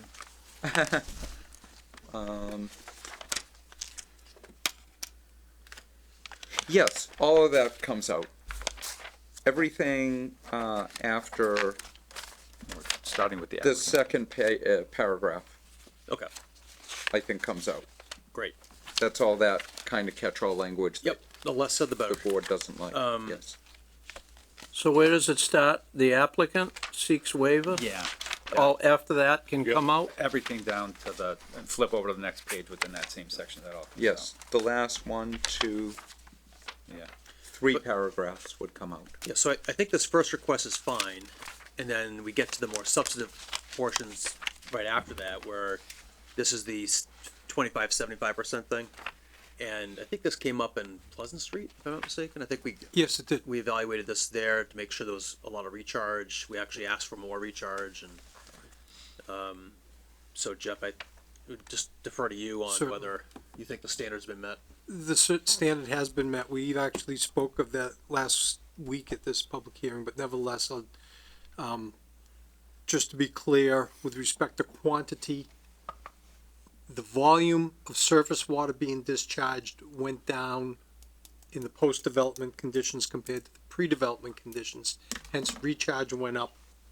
And then with respect to treatment, all the pavement surfaces are being treated to what Grafton Conservation Commission stormwater regulations require of at least 90% TSS removal, total suspended solids removal, which exceeds the state requirement of 80%, and they even went beyond that 90%. So the treatment aspect, I'm satisfied, as well as being satisfied with the volume aspect, as it pertains to the amount of impervious area in the groundwater supply protection overlay district. And just for clarification, where it says you can go up to 75%, we're at, and I'm looking at the table on this, all this whole zoning part, we're at 44.8, just for reference. Well, you can only go up to 75% if the Conservation Commission and Town Engineer allow it. And Right. again, That's why we're doing this. both are a local board, and you would act in their stead, Right, but certainly based on their. we're gonna approve this up to 45%, because that's what you need. Sure, Right. right, that's what So- we've requested. Okay, so I think in the request, I think the first paragraph is fine. On the second paragraph, I would just strike out the words notwithstanding the foregoing. So that sentence starts with the proposed development is compliant with the standards, et cetera. I would end that with handbook. And the rest of it, I think, is just superfluous. And the next paragraph, I think, is superfluous. And then I'm not sure why you need the other stuff. You have the 15-foot landscape area, language that we had before. Yeah, that's what I was talking about earlier, so I think did we take out A on, But why is that even in here? Is that something that's? It says I'm looking at where we were referencing. because if you It look at the last section of that, provision, all required unoccupied areas shall be landscaped or stabilized with plant material except as otherwise set forth in section 5223, so it refers back. It's really a tie-in waiver all request. required unoccupied areas shall be landscaped. As pertaining to multifamily dwellings. So it's a tie back to a waiver I think you already granted, except I think you took out A on that one, right? Right. I'm just trying to understand why we need to restate this. I'm struggling. Because to understand it's restated in the bylaw. Yeah, yeah. That it's really that simple. That's why we asked for it again. If I may, Mr. Chair, with respect to 7.5E, which is the subject of this waiver request, It says all required unoccupied areas shall be landscaped or stabilized with plant material, and to your point, Peter, grass is a plant material. And then except as it may otherwise be set forth in section 5.2.2.3, 5.2.2.3 may or may not have its own waiver request, and any waiver request would be addressed there. So I agree with Dan, seems like going after waivers for landscaping 7.5E Yeah, I don't, makes sense. I don't think it makes sense, Okay, with all due I mean- respect. I don't think that, it's fine, I don't think you need it. it's fine. So we take out that request We or already got it. deny it and say No, it's just, taking it. I'm, No, I'm let's just take it deleting out. it. Okay. So where it says waiver is further requested to allow, I'm gonna delete the rest of that.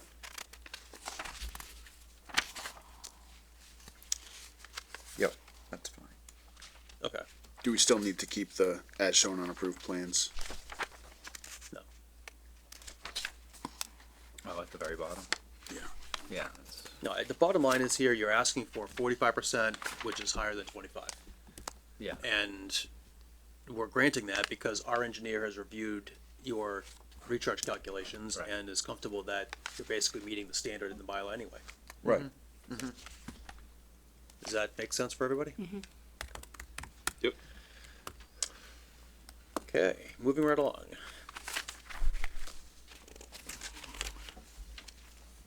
Traffic control. Traffic control. I don't think I've seen this before. Section 8.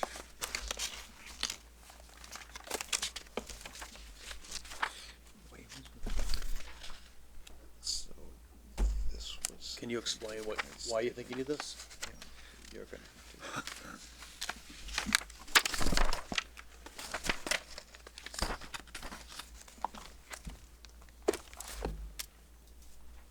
Which section is? 8, traffic control. What is section 8? Traffic control. Traffic control. In your Yeah, I don't think zoning bylaw. we've ever seen this requested. No, I've waiver. never heard of it. But it's not explaining anything. It's just It's another, traffic. the generally, they're waiving the whole section. This requires a traffic study, but you did one. We did one. Um, But We're what are we waiving? We're gonna give up the waiver. Just Yeah. strike it out.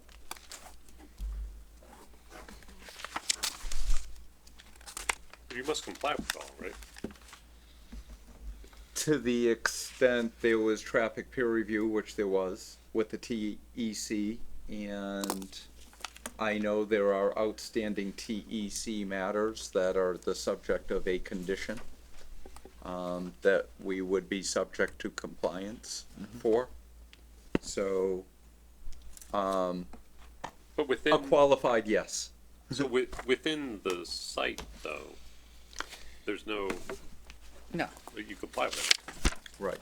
Yeah, so. Circulation. all right, I think we're done with the zoning bylaw. Yes. Thank God. Stormwater management. That's the only one I printed out, so. I have my computer with me. So the first one is applicability. This requires the submission of a stormwater management plan to the Conservation Commission. The Conservation Commission generally has jurisdiction over the bylaw, so they're basically asking for a waiver that the zoning board will have jurisdiction over the bylaw. Which goes without saying, and so this, I think we've granted this in the past. I have no problem with this.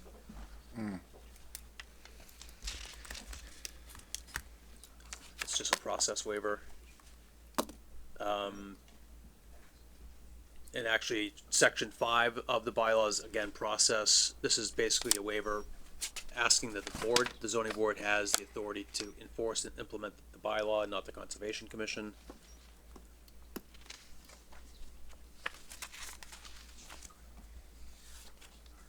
No problems there, right? Do we wanna do that? Yeah, because we have to anyway, it's 40B. Okay. We don't have a choice, we step into the shoes of the Conservation Commission for Okay. all local bylaws. How's this different though than all the other places where there's that, the zoning board acting as other local boards? So we did a catch-all, you'll recall, when we reviewed where we were at, when we started this conversation. That catch-all is up front. How is it different? It's in a different bylaw. And because it's specifically cited, it's a jurisdictional issue. Let me see how that is. I'm not sure I Right. understand your question, Brian. So, the. find an example one. So we struck, where we have that footnote on, I forget what page it is for you guys, but it's the footnote on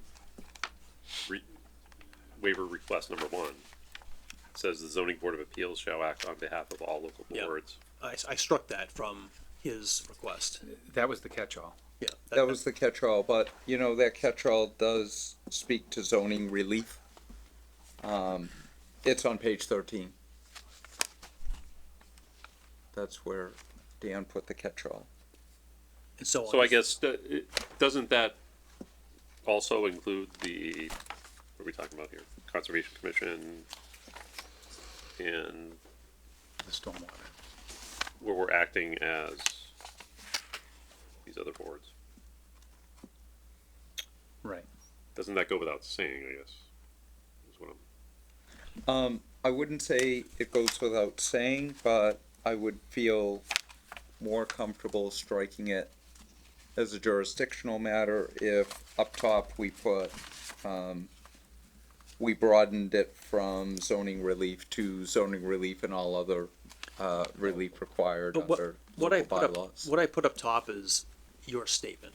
Right. It's not our decision. So I think it's best practice just to say, yes, we agree, we're waiving this requirement that they have to go to the Conservation Commission. Is it overkill? Is it belt and suspenders? Probably, but it doesn't hurt to have it in here. yeah. Because no, it's not us that's waiving it, it's 40B that Yeah. has waived it for us. Right. Right. So I don't think it's worth debating it. It's just do it. Yep. So then we move to the regulations under the stormwater bylaw. I actually took out the first one because I think it's just superfluous of what we just did. It's the same thing. It's the Conservation Commission is administrating the bylaw. We've already said that. So I took that out. You okay with that, Jason? Sure. Okay. Now we get into some more of the substantive provisions. Section 6C of the regulations addresses discharges to sensitive resources such as vernal pools.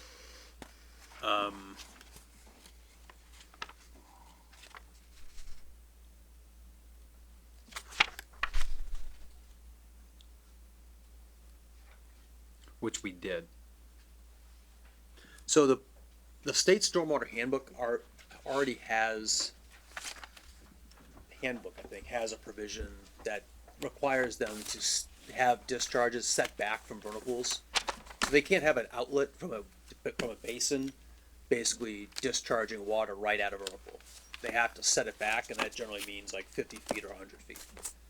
And they're complying with that because they've moved their outlet away from where we think the vernal pool is, which is in that isolated wetland. I don't know what else this section would have done. I don't know, Jeff, if you have any thoughts, but I have no other thoughts. I think the vernal pool is the one thing that jumped out at me, the Right. potential vernal pool. And we don't have any pipe discharges out of the basin. The only thing that could potentially discharge would be the emergency spillway, which we're holding water through a 100-year storm event, so, and even that, the emergency spillway, we pulled that out of the 100-foot buffer as well. yeah, well, that's what I was referring to is that Yeah. spillway. So when I was, because I think you originally had it I did. going towards the wetland and then you moved it away from the wetland. Right. So I actually reframed your request, so it says, waiver requested, the project stormwater utilities and facilities will be constructed in compliance with the Mass Stormwater Management Regulations and Handbook in effect as of the date of this application, including provisions relative to stormwater discharges in proximity to vernal pools. That's fine. Is that okay? And so I would recommend you waive this because again, I think the state regs actually have pretty good requirements. And there's also gonna be conditions in the decision requiring them to get that vernal pool certified, or at least investigate it to see if it is certifiable, and then to have it certified. And this is an isolated wetland, it's not connected by a stream.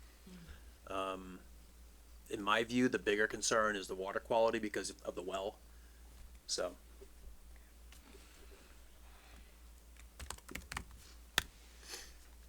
And that's being addressed through their recharge and the water quality swale and so forth. The next section is 7B1F. This section, I think, requires them to show contours on their plans at a 1 foot interval. And they're asking that they show their contours on the plans at a 2 foot interval. Is that right, John? Yes. Okay, so. Which is standard. So I just reframed their request to be more clear on that point, that they're just asking for 2 foot intervals. You're fine with that, Jeff? I'm fine with that. I was able to follow the plans very clearly.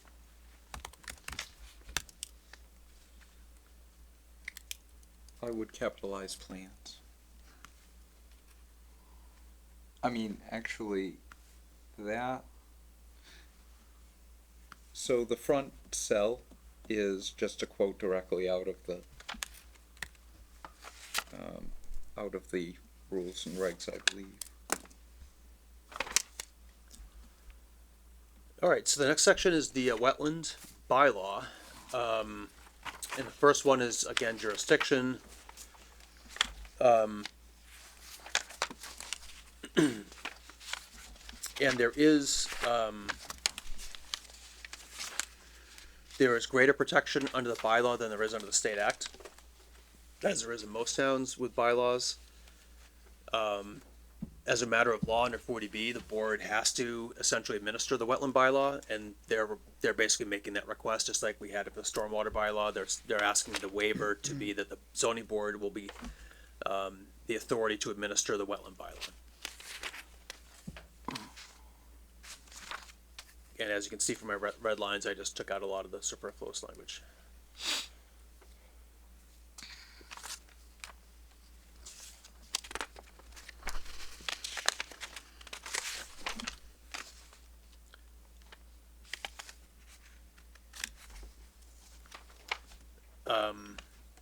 Within this waiver request, they're asking for a waiver from the local buffer zone provisions, but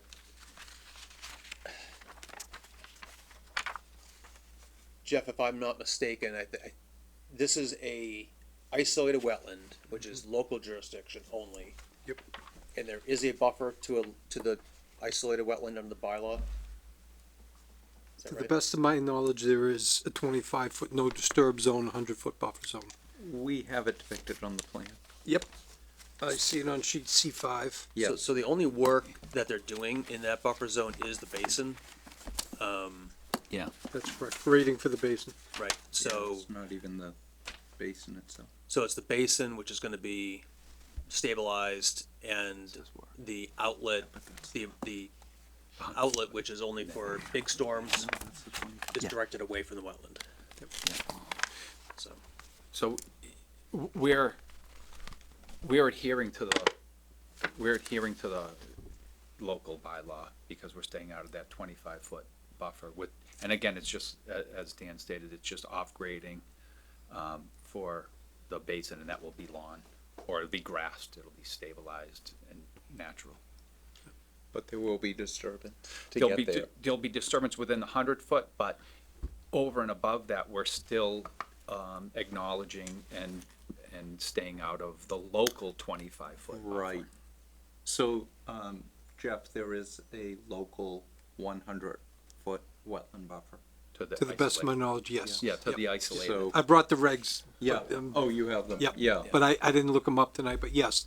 I'm there just is- reading right off the yes. plan, so. And there's also a 25-foot no disturb zone. under That's the logo. correct. Yep, That's Yeah. correct. We're out of that, yep, but we're not out of the 100-foot buffer. that's correct. Yes. Where are we looking on the plan, right? C5, it's up by the northeast, top right-hand corner. Is it where the, says 2-to-1 slope with permanent stabilization? It's right. It's right here. May I approach? Yeah, No, point it out. I mean, is it right there? These are the buffers right there. Oh, okay. Yeah, and that's 3-to-1 grading off of the base. I see, all right. I'd like to clarify one thing though, Dan, you had mentioned, jurisdictional, this isolated wetland is jurisdictional under only the, is under the local regulations, not necessarily true. It may be isolated land subject to flooding under the state regulations, if it, because of the, volume and depth of impoundment, I thought we, possibly. okay, But that's at the state level that the Conservation Commission would have jurisdiction with. so we don't know that for sure? I thought we did those I thought they did the calculations. No, they did the northwest corner, there's a depression in the that one. northwest Yeah. corner. Okay. Yep. But this has clearly impounded water. Yep. And if it's got no outlet, it may qualify for isolated land subject to flooding at the state level. Okay. Yes. So they're gonna have to file with Concom, right, as an RDA at At least? least an RDA Okay, to correct. determine whether or not it's a resource area at the state level. Right, correct. RDA is a request for determination of applicability, so they can file that request and Concom will decide if they have jurisdiction or not.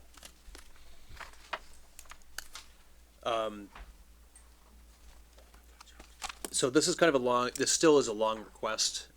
They're also asking for, a waiver from the strict application of the local buffer zone requirements. So again, that's the 100-foot buffer and the 25-foot buffer to the isolated wetland that's unique to the bylaw. And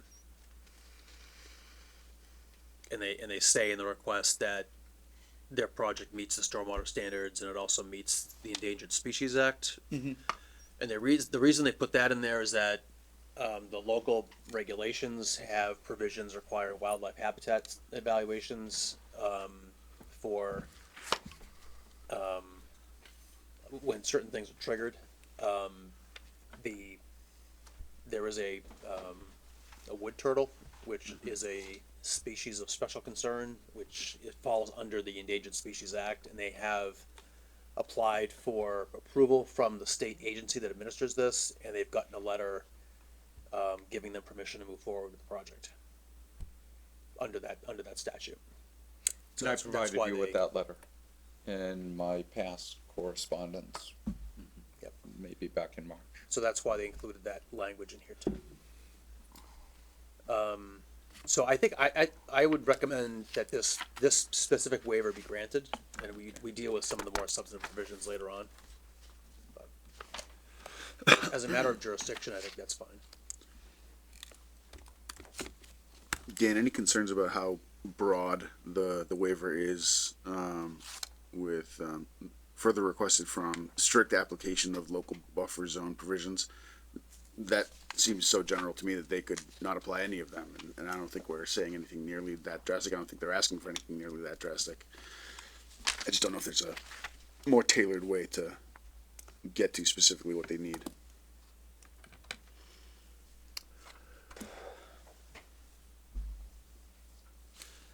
I see it both ways. I think they from their perspective, they don't want to have review of what they're doing in the buffer zone. I mean, it has been reviewed. We've reviewed it. So I think they're saying that's whatever the board is reviewing is sufficient. But I agree, we don't want to be more broad than we have to be. Conservation has a stipulation on the 25-foot no disturb zone that there's signs every 50 feet. Are we waiving that with this? They make you put up signs that say do not wetland or whatever it says, do not disturb. Is that in the So- regulations, or is that something they just do as a matter of practice? that's something that Conservation Commission puts on you. And don't you have a? I don't think they've asked for a waiver from that, but I don't think it's. No, I didn't know if it was if it's included in this waiver and we don't know it.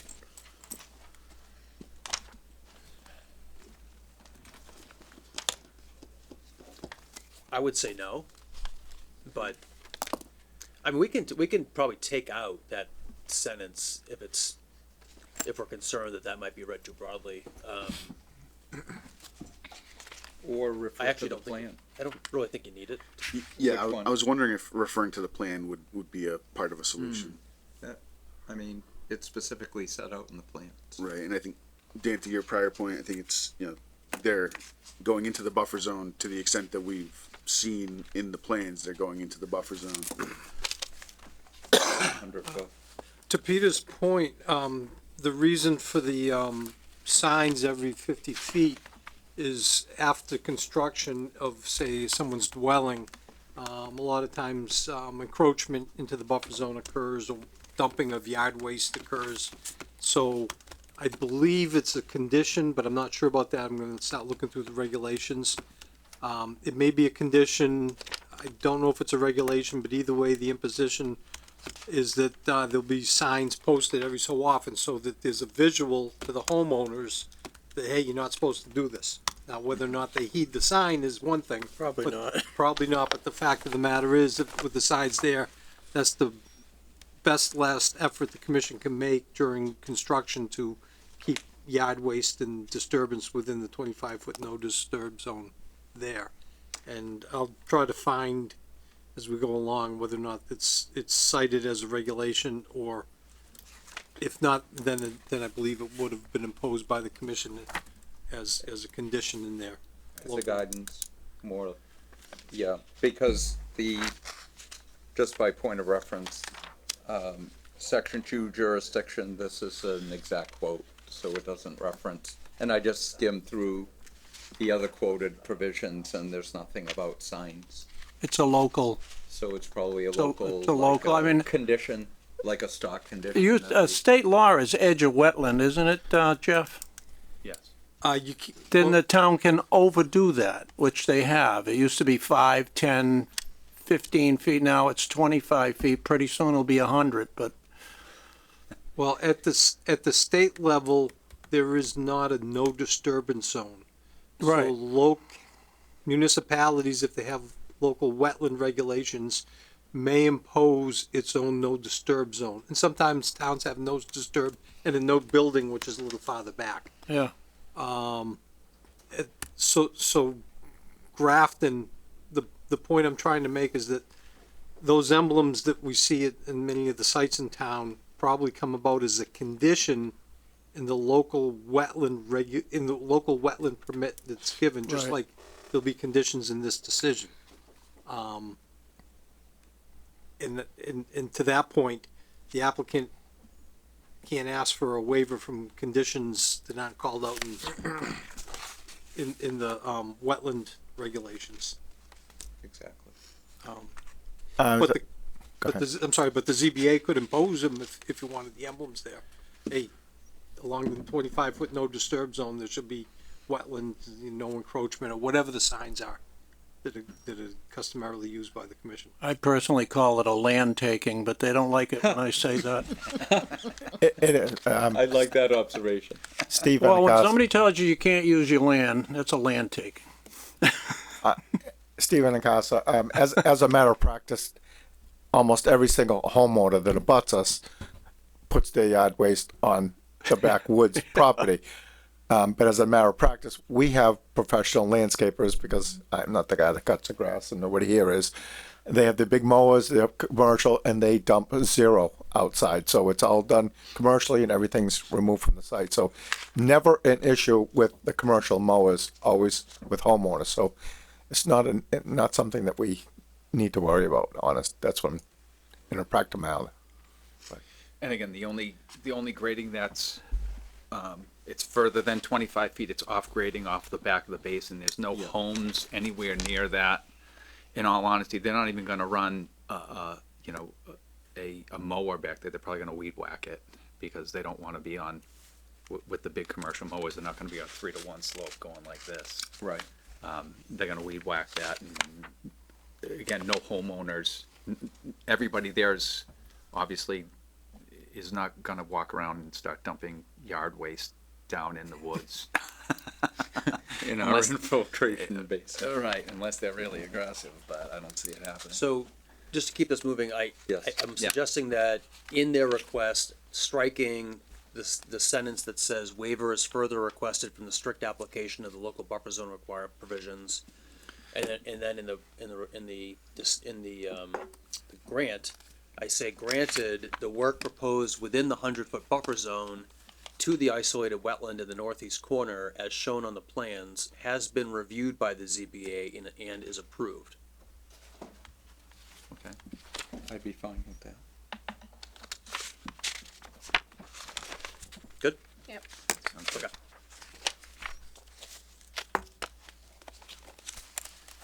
All right, So, I'm sorry, I just wanna be clear, so we're taking out that whole second paragraph? That refers to the no-take letter from, no, I left that in.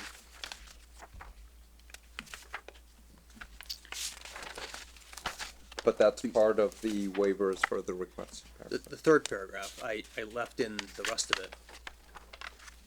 Do you have my edits? Yeah, I'm looking at, Okay. So some of the stuff I took out, some I left in. but the waiver is further requested is still there. That you just took out the first sentence, right? The first sentence. Oh, you just said the first The sentence, buffer, fine, yep. I thought you were referring to the whole paragraph, pardon me. all right, so the next section is application and fees. The applicant is asking for a waiver from the commission's filing fees for, notice of intent or RDAs. They require a deposit into the 53G account for peer review funds, I believe. So, in the past, applicants have asked for waivers from these and we've denied them because it really kind of hamstrings the commission. The fees that they can require under the state act are inadequate, and so every commission that I'm aware of has regulations that allow them to collect a reasonable amount of fees to review applications. So, I would recommend denying this, just consistent with what we're doing with all the other boards and commissions like sewer and water and so forth. The commission has specifically asked us not to allow this waiver to. And And again, for it's just Prentice for, Place, we denied it. it's just for work within the buff, well, potentially within the buffer. No, it's for your RDA. What fees other than those prescribed by the DEP would we It be would just, charged? it would just be. I mean, is DEP. it an additional peer review? Jeff, do you recall, it's not like a per building, not, or per. I'm not familiar with the fee structure. I know it exists, but I don't, but that pertains only to the work within the- application for the local wetland permit, which is being administered right here, right now. Okay, Right. And it's got nothing to do with the The DEP state. filing. With the IDA, there's, I think, is no fee or Well, notice of intent. No, I think the purpose of it is to, deal with the commission's review of an application that's filed under the state act. Okay. As well as the bylaw, because most of the time they get both at the same time, right? Yeah, So it it's all says, kind of it says it very, commingled. I'm sorry. It says it very specifically. The fee is in addition to that required by the Wetlands Protection Act and regulations. Such filing fees shall be deposited in a municipal revolving account fund. so we're looking to have just fees associated with the State Wetlands Protection Act. You mean the local wetland protection, the local Not- no. regulations? No. The waiver would apply to the local. The Yeah. waiver would apply to the local, not Yes. what's required under state. As I see it, if the applicant has to file with the Grafton Conservation Commission for any permitting under the state regulations, that commission has the ability, there would be a split of the application fees to the state and the town like customarily done.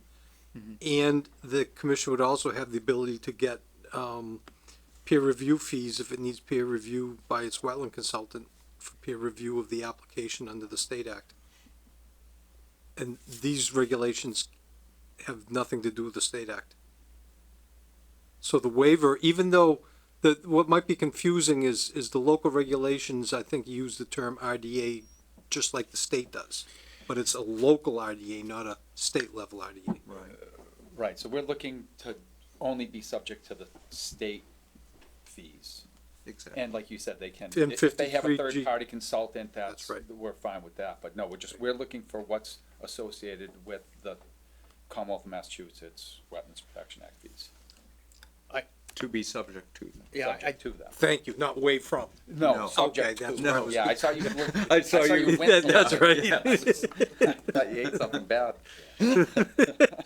I'm still confused. Yeah, I thought, Jeff, under the state regs, I thought, I've been told, just hearsay, that, the state regulations are inadequate in terms of providing for commissions to be able to assess fees for reviews of applications, and that's why they adopt these supplemental regulations to deal with fee collection, but I can't even find the wetland regulations on the Conservation Commission's website, didn't even look them up, so I don't. I mean, it clearly does state, though, that it applies to fees in addition to the WPA. Where is it? Well, I Can you show quote me the it. regulations? Yes, it would be section 4. Let me see. Do you have them? I do, I have them on my computer.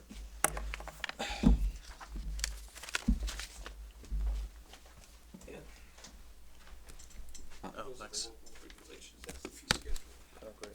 So there's section 4, applications and fees. Tell you in a second.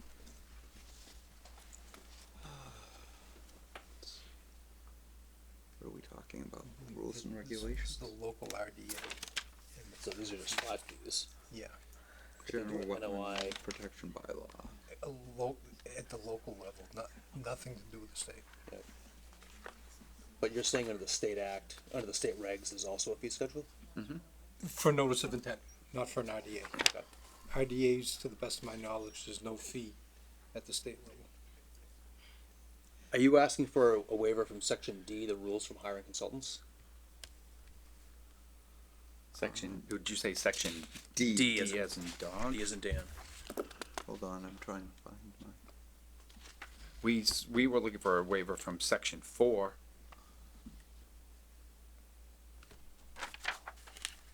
I apologize, I can't put my finger on I got it in front of the me. bylaws. Okay, it looks like you're not. Okay, Right. so section, Roman numeral ID deals with consultants. That was my main concern. Okay. Is that we were gonna be able to collect, Fees the for commission third-party can consultants. collect fees to have a consultant if they needed one. This would be for the local permit, not, Correct. under 310 CMR 10, the state level regulations, the commission, to the best of my knowledge, has the ability to hire a consultant.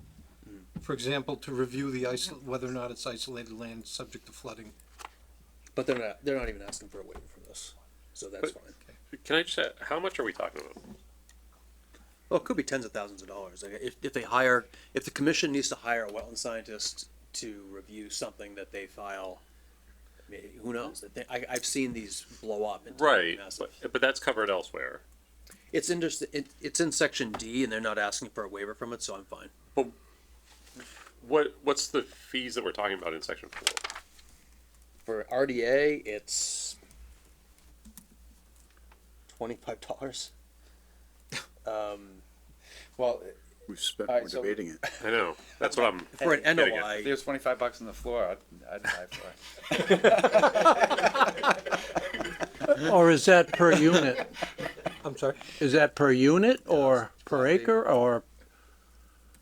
3 acres or less is, RDA, yeah, $25 project applicability determination. Delineation determination, 3 acres or less, $50. Yeah. Those are for the local request for determination of applicability. But Again- you're implementing the local. That's the point I'm trying to drive home, is that as I see it, the commission still has the ability under 310 CMR 10, the state regulations, to impose the filing fees and the peer review fees for any state level applications, such as whether or not to determine that the isolated wetland is land subject to flooding or not.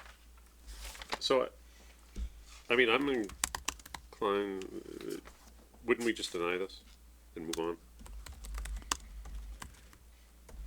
Notice in intent, it says multifamily dwelling, $100 per unit. Yeah, Under the my local. recommendation is to deny it. I'd Yeah. rather not put the commission in a position of not being able to collect the money they need to review a project. But again, those are I the fees agree. under the, those are the Deny fees it. under the Do you want local. these? So if you're Yeah. implementing the local, we'd be filing Yeah, why whatever, would we whatever pay- fees are right. associated under the But that's- state. But that's the distinction here. We're not talking about the local bylaw because it's not gonna go before the commission. The only application you file to the commission is under the state act. Okay. So we're talking about So the it's fees fees they under can the state. collect. We're talking about the fees that the commission can collect to review your application under the state act. Okay, That's what we're that's fine. Again, where you said, Peter, that it was like $100 a unit under the local, well, that could, Well, here it that number could get you. Yeah. is. Right. That'd be $20,000. And that is correct, $100 per unit for multifamily dwelling of a notice of intent, a local notice of intent under the Grafton wetland regulations, not a notice of intent under the 310 CMR 10, This is under the the local. state regulations. And we're not subject to local. Right. The only thing I'm trying to do is make sure everybody's clear on what's what. But would they have to do that? Would they have to do what? File for a local notice of No. intent? No. That No? would be covered under, Dan, correct me if I'm wrong, but local notice of intent is being covered now. Okay, as long as we're Comprehensive clear on permit. that. Right. So But- but- that's the oh. basis of the waiver request. We're, But we're already hearing it. You're what? You're hearing this, application under the local bylaw. But I guess if we just deny it and, I don't know, it turns into a bigger issue, then we come back and revisit it. But why would you deny it? I guess I'm confused. Because why would we, We're not coming Limit- in under the local. You're deciding. We're talking about the state act. Right, Correct. but that's not what this is talking about. This is under the local bylaw. Under No, section 4, it's fees under the local, which we're not subject to. Correct.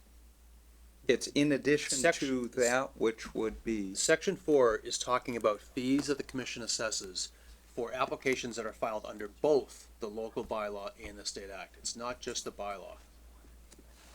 written application shall be filed to the Conservation Commission to perform activities affecting resource areas protected by this By bylaw. this bylaw, the local Section bylaw. 4. So where is the jurisdiction implied under the WPA that this section 4 would specifically apply to?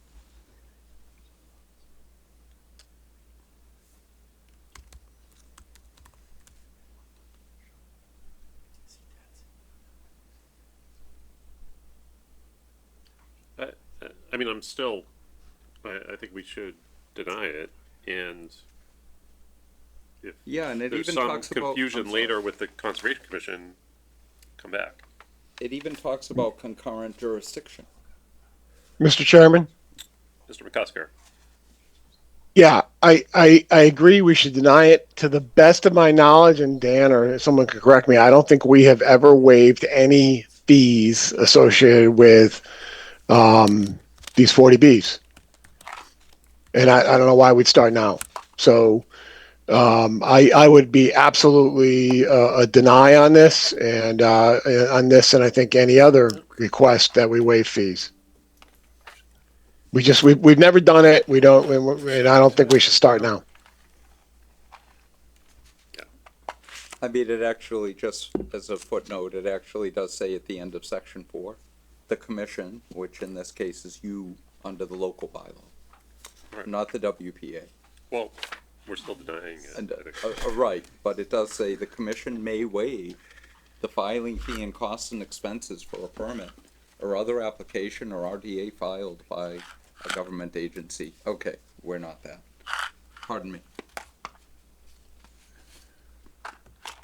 Well, just for clarification, then, where we're not, this section is within the local wetland bylaw. Correct. Which we are not subject to the local wetland bylaw, so are we even, therefore, we're not subject to section 4. You wanna Because that withdraw? is part of the local wetland bylaw.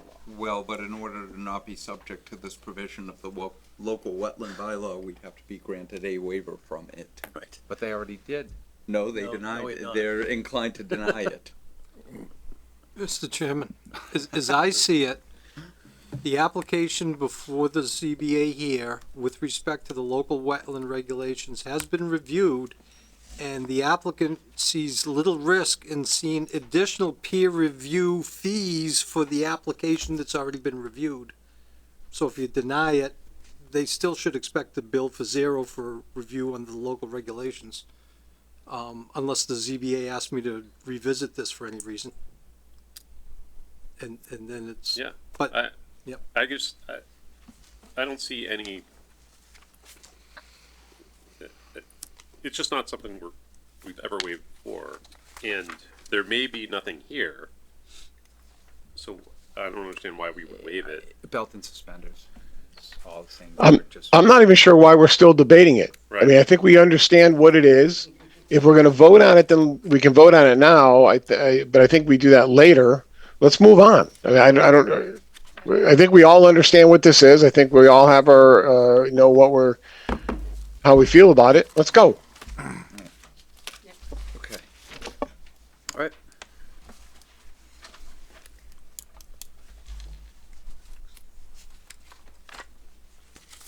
All right, so the next one is section 5B5C, supplemental documentation. And this is the requirement that requires a habitat evaluation when there's alteration of a habitat of a rare species. So that is triggered here because they are in a priority habitat for the wood turtle. So they're asking for a waiver from having to do the habitat study that would ordinarily be required under the regulation. And because we've already, and part of the ask is that we've already been before, natural heritage and endangered species, And we got the no-take and we letter. got the no-take letter. Right. So basically, it's already been done. So you don't need a waiver then? It's already It's been done at the state level. We would need a waiver from the local, the so-called supplemental documentation.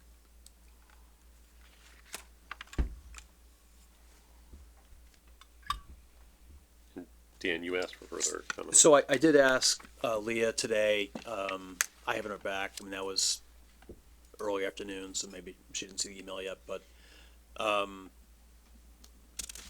yeah, I in my view, this is really kind of a state law issue. The habitat study is being triggered because we're in the wood turtle habitat, which Natural Heritage has looked at and has issued a permit on. So I'm not really sure what value having the Conservation Commission do another evaluation is in this case, given the limited habitat issue. So I think with their input, if they're fine with this waiver. So I just don't have confirmation from Leah, do I? No, the only email was the one you got this morning. Did you see this one? It was- Yeah, that was before. That was before, yeah. Yeah, and I don't think she gave us input on this before. Because I looked at her prior emails and memos, and I don't think she addressed this issue. I don't believe she did either. Okay. So I mean, we could defer it, I could wait until she responds,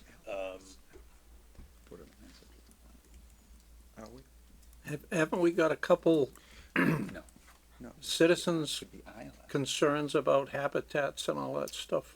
yes, I think the neighbor in the audience raised the point that this was probably a vernal pool. Yeah, And so we've recognized that, and we have a condition in here that requires them to investigate it. The commission has asked us to do that. We've actually, in the draft conditions, I've actually added some proposed language that came from Leah on this issue. So when we get to that, we can go and look at that language, which So- basically addresses this issue. so what other areas are there? There's nothing else. Oh. This is only triggered because we're in that, priority habitat. And the only animal in here is that turtle. So. Well, and I take that back. The vernal pool is its own habitat. So the vernal pool is, that has habitat of non-rare species, such as salamanders and things like that. So that, but that's not that's not the issue in this waiver. Yeah. This waiver only pertains to the fact that we're in the priority habitat for the turtle. I wouldn't want to waive this without her input. I agree.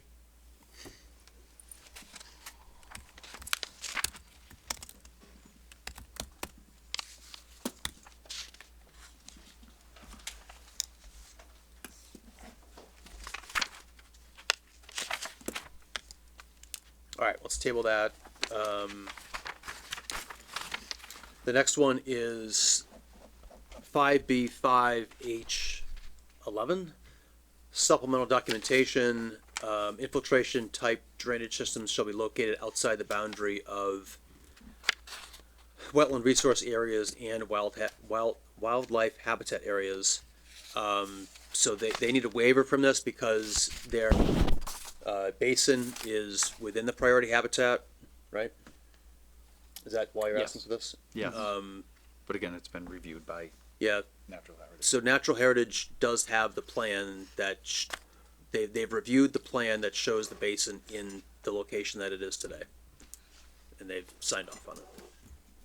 And that's this version with the discharge in the current location. Yes. The March 2, 2026. No, it's the Oh. July 2025 plan, which, Well, we're talking about the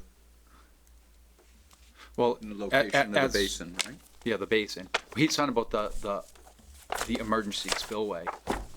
Actually, It's right there. yes, but when we initially went into them, Got it. I think they saw that emergency spillway, even the emergency spillway was shifted over, so this is even right, more. So they have, Less impact. this is Less impact. more conservative than what they approved. Correct. Correct. Correct, exactly, on the spillway issue. on the spillway. Is the wildlife habitat area shown on the plans like it's referenced in the? The habitat Request. area, if you look at the, existing conditions plan, basically that it goes out to the street. Yeah, if you look at sheet C3, Yep. there's a heavy dashed gray line. It says limit of priority habitat. Yeah. This is all habitat here. Yep. Okay. Yeah, other way. Oh, I'm sorry, that's not Katrina. Oh, she has it up. And go to, oop, down, left.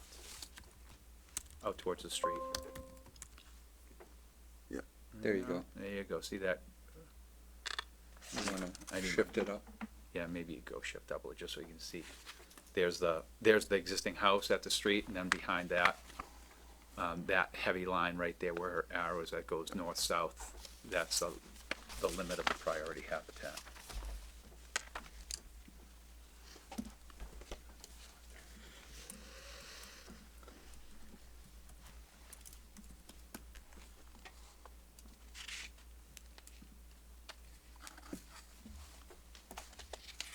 So, was this the letter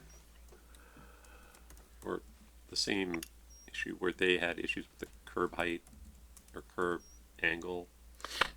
Yeah, they wanted us to make sure that, which makes no sense to me, but they want the turtles to be able to crawl through the site. So you gotta have slope, Yeah. on one side and yeah, vertical on the other? Yeah, slow, no, what? We want also, and what? Basically. We're gonna have turtle races in the parking lot. It's gonna take a while. Yeah. Well, I had to do that too, so, I mean, it was either that or I had to make little ladders. No, It shoots. Shoots on mine, we had to put sloped, curbing on one side of the road. I did a project 1 years ago and we had to create turtle tunnels to go under the Yeah. road. It was, That's what we have to do on other projects. yeah. Turtle So at tunnel. any rate, yeah. So my idea was let's keep we'll let them go, but kind of go around us, which kind of made sense. So you Who, don't the end up- turtles? Yeah. You gonna make them walk longer? Well, it's better than getting squashed.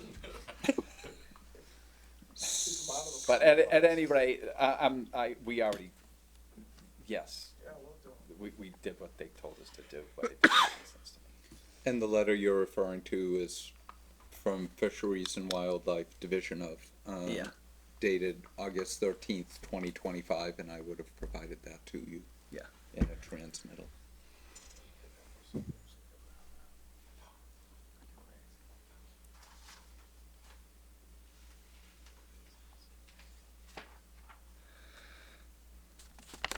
So again, a lot of this is just, it's already achieved, so it's Right. we're duplicating. We're complying and we'd be duplicating, it's already done. So, in the conditions of the state approval, prior to the start of work, they have to submit a turtle protection plan to the division for review and written approval.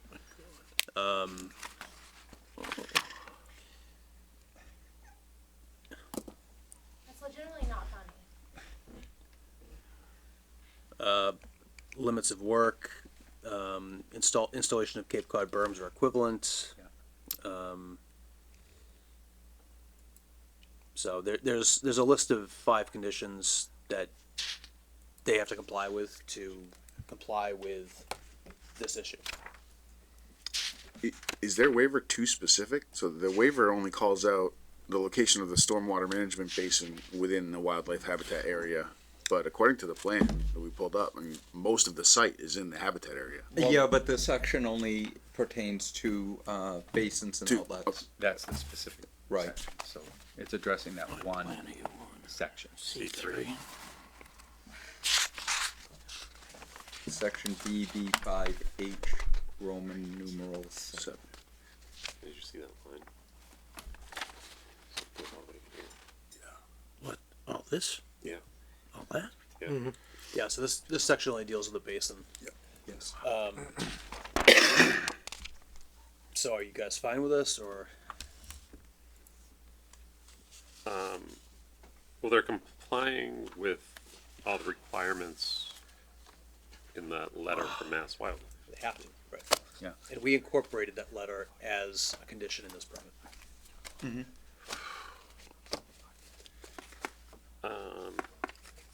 Is this just for a certain type of turtle, or is this for snapping turtles too? No, it's a No, just the wood turtle. wood turtle. Because I know where there's wetlands, the snappers in a spring like to come up Yeah. on sandy areas like this and lay their eggs. I think that's why it's priority habitat, but instead of for snapping turtles, it's for the wood turtle. There's plenty of snapping turtles, I guess. I'm reading directly from the no-take letter. That was. Peter, certified- Peter, I'm pretty sure they gotta put signs up that says no snapping turtles allowed, only wood turtles. We don't want to discriminate, but So I guess is this duplicative though? Of what? Or is it needed I think it's if there's already a condition that they?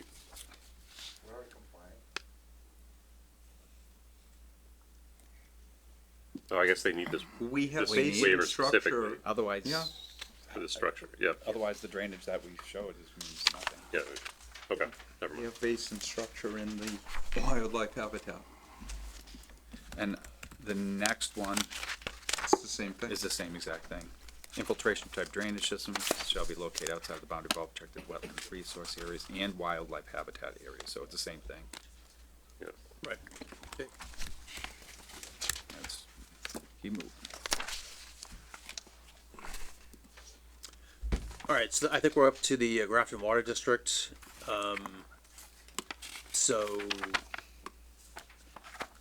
the first one is fees for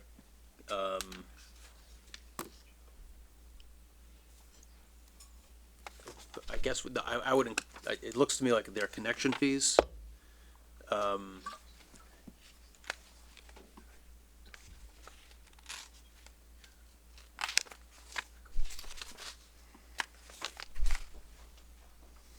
It says, And the request is a waiver from the cited provisions and sections and seeks zoning relief to allow the proposed development. I don't think you need that language because we've already done that. Wait a minute, where, are we on page 49? correct, Article 1? Yes. correct, or Article three. Article three. Well, number one, Number but one, Article Article three. Yes. That has to do with how many services, isn't it, per Entrance, unit? it says entrance fees. Hold on. Well, That's the second one, entrance fees. pull it up. There's D and E.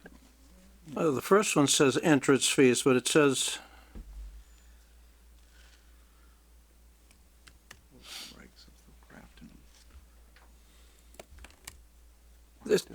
the first one, isn't it saying you have to basically have a curb stop per unit? That's ground. Okay, there you go. We're looking Where it are up we? right now. Article three, Article- section 2(1)D. Yes. Article three, section 2(1)D. Or what, do they have page numbers? No. Payment of entrance fees. No, I was. That would I was be too was easy. understand. 2(1)D, hold on. Section- No, I think we went too far. We did? Yeah, Peter, this is just fees. Entrance fees for any service pipe Section connected into the two. water system shall be in accordance with the following Article three. schedule. Oh. You're right. And then for multifamily residence, then it says as Here per we the go. fee table, and so that takes you to the Entrance fee fees table. for any 2(1)D. Where's the fee table? Doesn't it basically come out to 10,000 a unit? entrance fee. Where's the table? Hold on. Payment. I don't see a fee table in this document. That's what I'm looking for too. Is it at the end? That's what I'm looking.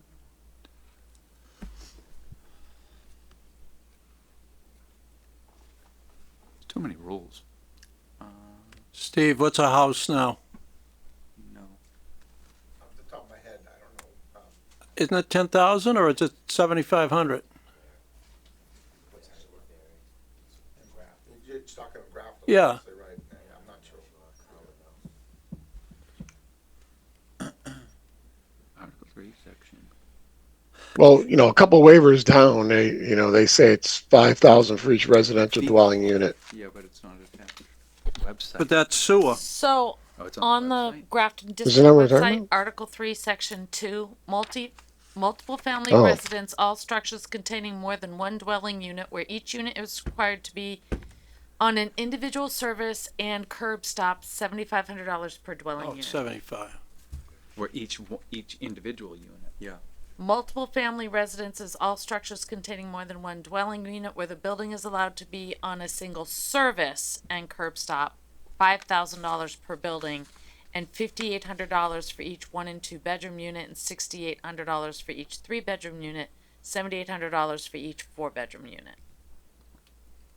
Is that what you were looking for? Page you on? I'm It's in on the Grafton website. Water District. I went in the Grafton Water District fees table. It's not in the document. It's not in It- the document. It references the website. The website. Katrina, where did you find that in the district, website? Under fees and their fee table? No, It's I know, under but what's the drop down? services. go into. Resources, Services, oh, services. go into Application. services. Fee, Rates Fee- and payment? Fee table, Or- fee oh. information. got it. fee information. Oh, You're welcome. Here we go. Thanks. Bill, I see your, you have your hand Yeah. raised. To the applicant, are we ultimately trying to waive the connection fees here? Is that what we're after?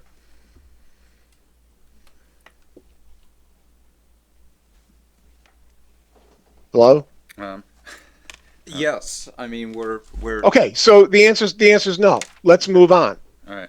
Right? I mean, what we're getting into the weeds of what the fee is, that sort of thing. What you're after here is waiving the fees. My answer is no.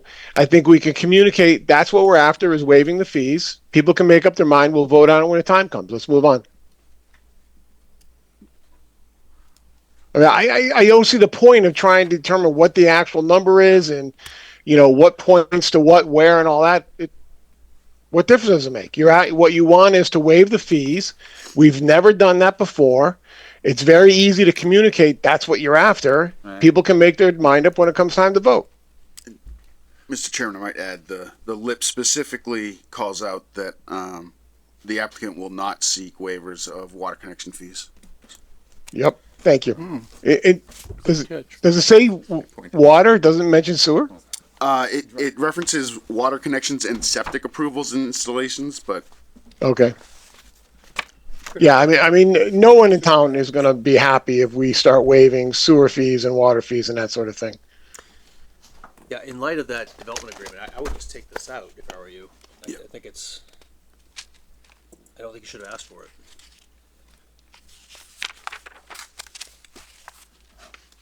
Do you wanna do that? Yes.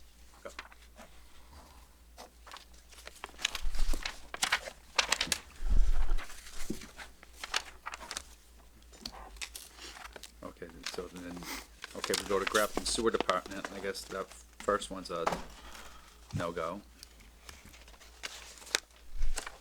In this member's opinion, it is a no-go. The only thing that I've seen, and again, I don't know Grafton, but in other towns, they have been amenable to waiving fees for the affordable units.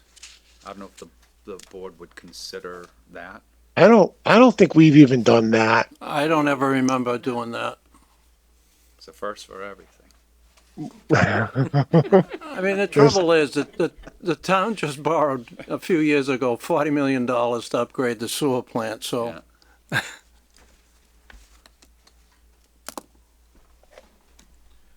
Okay. And the water district just has the authority to borrow 53 million to handle the forever chemicals, build 3 plants. So, Oh, the PFAS. yes, Alright, Okay, so so then so let's- number one is denied. Can you explain what number two is? It says all buildings must be sewered below the footings per the sewer use ordinance unless otherwise approved. So typically, they want you to install the sewer service underneath the footing. Whereas, in this case, we have just these are slab buildings, whatever they need for pitch, for plumbing code, it could come out, if you have a 4-foot frost wall, it could come out 3 feet down, it could come out 3.5 feet down. And again, we're just making sure that we're making sure that we have the 4 feet of cover underneath the paved surfaces, but, to have it come into the building, under the footing doesn't necessarily, may not work in all instances. I remember I did a spec house a long time ago, and I didn't read that, and then I had to go see the DPW head, and he busted my chops. He was like, no, you can't do that. And I was like, and he said, I'm only kidding. He goes, don't worry about it, you're fine. So that was my experience.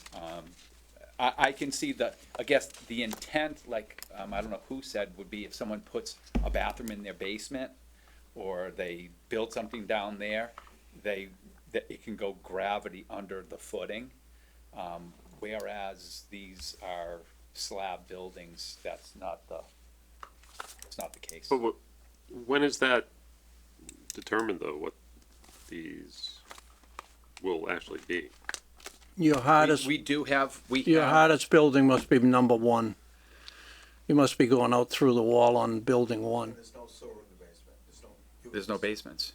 Building one has a garage on? Yeah, that's an underground garage. Well, you have it, yeah. The sanitary lines coming out through the wall. That's what I mean. Higher up, and then the, floor So- drains coming out. So it's not, it can't go under the footing, in other words. That's correct. Well, So, I mean, I have no problem with it myself. Right, but- right. I mean, Grafton has that regulation, so basically, houses can have a toilet in their cellar. Right. Whether, in most, how many do, I don't know, but we've spent millions making sure sewer's deep enough. Mm-hmm. And it's crazy, in my opinion, but And I think we've waived this in the past. yes, Yeah. we have. And I was just gonna say, Cullen Babcock. Basically, what happens? It's more of a logistical thing sometimes when you're doing this footing, then you're doing the foundation. It's slab on grade. To go dig under the footing later is going to be more detrimental than coring a hole inside the foundation when you don't need that depth for pitch. Everything's gravity.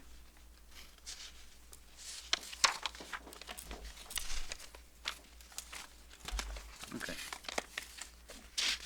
So are you okay with that one? Jeff, any concerns from your? No concerns whatsoever. The same with the next one. That's the basically same, is that's the we've same talked about question, it. isn't it? This next one? Yep. Do we even need that one? It's a different regulation. Oh. so- Or a different, Right. yep.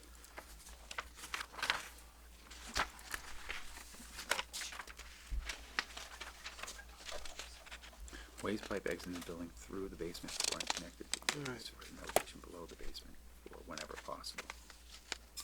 So that gets us through sewer?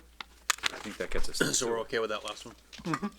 Can we just pause Yeah. for a second? Being, yeah, I'm fine with that. I'm sorry. No, so we just finished the sewer use ordinance? Right. All right, so it's 9:47. Was it 10 o'clock is our, Yeah. what do we want to do? How much? We're not going to be able to finish these and the conditions tonight.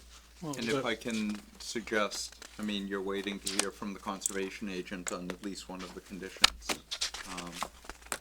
I can't remember if you're waiting to hear from anyone else. So, we're not going to, I would suggest we're not gonna close the hearing. Just based on that.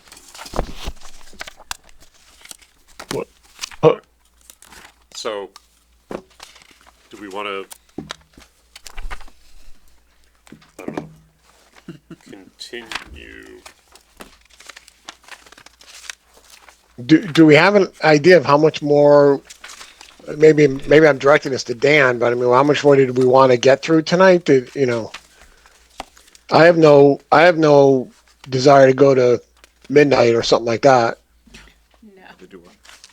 no, thank you. I think we could probably get through the subdivision regs, and that's really it. That's left on waivers. Yeah. I think there's some cleanup to talk about on the conditions. But that might be a longer conversation. So if you guys are up for it, I would stick it up for another half hour to get through the rest of the waivers. All right. All right, Let's just. And I think a lot of. do we need a motion to continue beyond 10 PM? Is that the? Yeah, we do. Is there a motion? Who's gonna state that? I don't think I can make motions. I move that we we go to what, 10:15, I'd say 10:30. 10:30? Yeah, I feel you. Did you mean it? Need someone to second Get it. it done. Who's gonna second it? Second it. Oh, come Seriously, on, you guys, come on. Second. Either that or we're gonna pack up and go home, so let's, All right, let's Ms. Reed. move on. Ms. Reed, how do you vote? Yes. Mr. McCusker, No. Mr. Adam, No. Mr. Mejia, What are we doing? Pressure's on you. Yes or no? Don't work till Just say 10:30. yes or no. Yes. It's yes. I mean, Is that First time I've had an actual, like, why am I? Why is it Yeah, up to so me? now it's down to you, Brian. yeah, I say yes, let's plow through this. Wasn't this a four required, No. wasn't this a four required But can we- supermajority? All right, we're wasting time. We should change our rules though. Gotta have 4 out of 5. But can we keep it going, not have any extraneous conversations yes, about yeah. things and Let's go. let's move. Let's just move fast. Yeah. You know, cover it, but All right, so that one's. All right, so the first one, I sort of viewed as a blanket waiver, and Yeah, that any and all. Okay. it's I don't- just, I would either deny it or you guys can withdraw it. That would make things quick. We'll withdraw it. All right.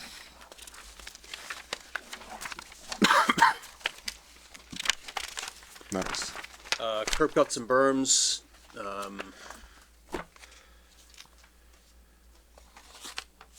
Yeah, as approved, as shown on the approved plans,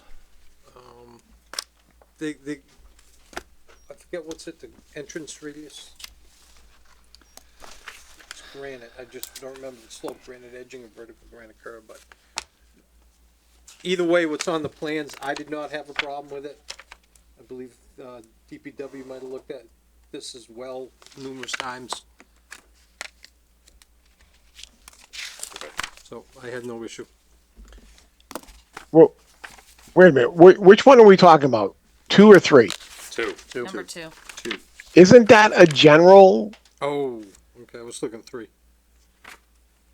Well, curbs and berms will be installed as depicted in the plan. Let me find that. Let's see. Oh, I know what he's saying. Hold on.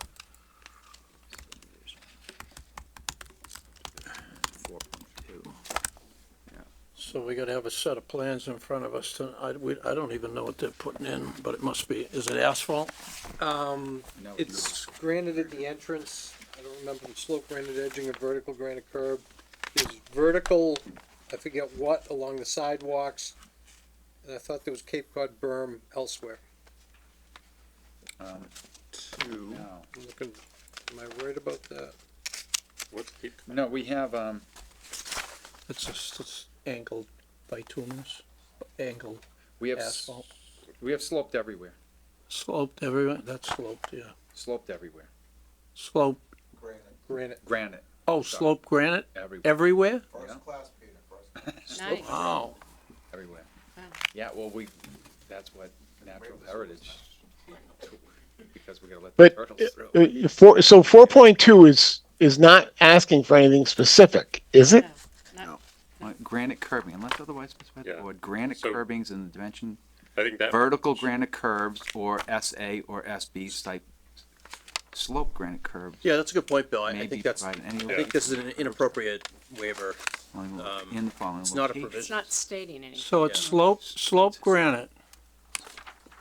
Now, I'm not picking on turtles when I say this, but won't slope granite be too slippery for the turtles to go? I'm only making a joke. You know what? So I'm not picking on turtles. We'll withdraw 4.2. I like to put a little humor in some of Okay. these meetings, so. We've had it. We'll withdraw Nothing. 4.2. 4212, right? Okay, Yeah. so But 4212 is a more specific waiver request. Type And B, that vertical, speaks, type SA. that is very specific to the type of curb and the location, Correct. cited, in the subdivision rules and regs, and again, as I'm seeing on sheet C4, slope granite edging throughout, including along the walkways, and very durable material. I have no issue with the waiver request. from well, the the request is planning board. specifically for in front of the townhouses, right? As- Right. That was And Yep. drainage structure locations. That, yeah, in front of the townhouses, we said no curbing whatsoever, because nothing is no curbs are, nothing is pitched towards it. Everything else is gonna have slope granite. So when you say in front, you're talking about. I'm talking them by the garages. To the interior. In front by the back door, where they go in all the time. Well, yeah, because nobody's gonna use it. So why isn't there curb? I don't understand why there wouldn't be curb on that side. Like where her arrow is that not gonna have a curb? No. Right, yeah, see, that's just a single line, because nothing is pitched. Any of the drainage is over on the other side by where the striped parking is over there. All of that is pitched. Everything is pitched away, because you're gonna pitch your driveway away, and everything's gonna pitch away from the garages and pitch over in, within that But driveway. But is there another reason for curbs, such as safety or keeping people off of lawns or? Well, keeping people off the lawns, but there is other parking in the parking spaces across the street if they're available, and we've been through the parking calculations. Quite frankly, there's so many driveway openings there, Dan, they're gonna have, except for where the green arrow is now, in a couple other spaces, they might have had a run of about 40 feet of granite, and then they'd be stopping again. Right. And Right here, here, Yeah.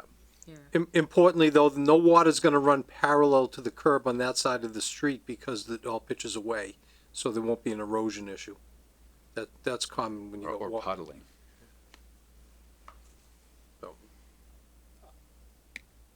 Again, from an engineering perspective, I don't have an issue with the waiver request. Yeah. What about aesthetics? I think the slope granite edging looks very nice. It is mountable, so it's good for, if they're gonna push snow over the sidewalk and onto the grass areas in the winter, the slope granite edging's much more mountable than vertical granite curb or vertical bituminous. Aesthetically, I think it looks pleasing, consistent granite. But would it be aesthetically better to have curbing than no curbing where those arrows are? I don't think you'd really notice much of a difference there. No. The last time we put granite curb in a No, residential subdivision in the last 50 years was never. Peter, you ever put granite curb on the side, on your driveway? No, In he's your talking, driveways? we're talking No, about. no. No. No. Oh. You okay? What, how does the board feel about that? Is that, What's that? are you okay with not having curb in those areas that are? The little grass I area. questioned it Yes. before, it's, If we're down to aesthetics, I defer to the developer. if this was the Yeah. town, I'd insist on it, but they're the ones that gotta plow it. I just Right. don't know what's stopping anybody from parking on it, but They're gonna own it. Well, but if they're gonna own it, Yeah, so. And if they have to use slope granite curbs anyway, that's not gonna stop somebody from parking on the lawn. And that's, Anyway. And it's Well, it tells them not to, but, It might discourage them doing doing Yeah. it, but. yeah, they have to deal with that. you know, cause they So gotta, you're But fine it'll- with- Yeah, It'll, it's a deterrent. yeah. it would doesn't prevent stop. the It's parking half on, half Yeah, off, yeah. along here. They're gonna have to which I think is in, enforce Here. their own rules, cause they own this and they're Yeah. managing this property. But it's also a public safety issue that Yeah. if people are parking in the driveway, then, Right, but that's up to them to enforce that though, well, right? it is up to them, but if the fire engine can't get through, it's, Yeah,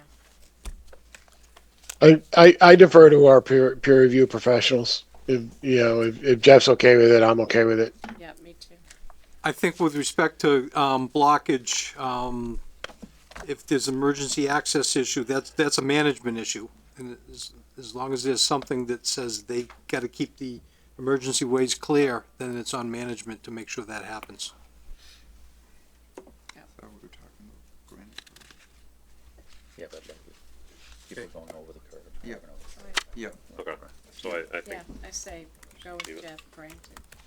Okay, thank you. And we only have to 10:30. So 4.3 and then 4.3.1 seem to be duplicates of 4.2. Certainly the same issues, right? Yeah, exactly the same. so get rid of those. well, rid get of rid of both 4.3. So I don't think that actually asks for anything, right? And then No. 4.3.1 It's okay. Is okay. is okay. So we're getting rid of 4.3 because it's general. General. Duplicate. Okay, And duplicate, I guess, but 4.31 is is okay. more specific. because it's basically the same as 4.2.1. A lot of references. All right, 451.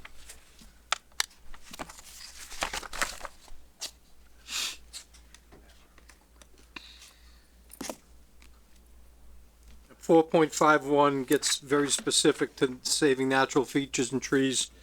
I believe that's, the desire with the subdivision rules and regs is to keep large trees in the front yard setback of house lots when grading allows for the developer to do so. And we've seen the grading plan, the clearing plan, the landscape plan and so forth on this one. So I've got no issue with it, That's from an good on the engineering. plan. So should we say granted, provided that clearing shall be up to the limit of work shown in the site plan? Sure. Yep, that's fine.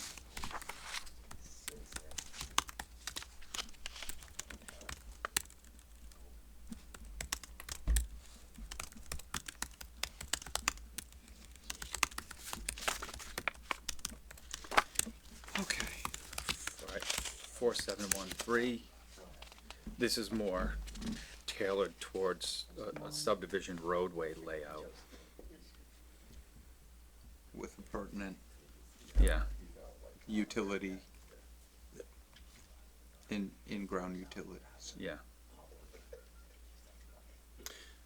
Yeah, this requires that the underground utilities be installed at a point, a minimum of 2 feet back from the back edge of the sidewalk, or where there is none, the line which would otherwise be required to be the back edge of the property line. What it's really calling for is install the utilities linearly along the road and provide the service laterals to service the lots. That's taken care of in the utilities plan here, so I have no issue with the waiver request.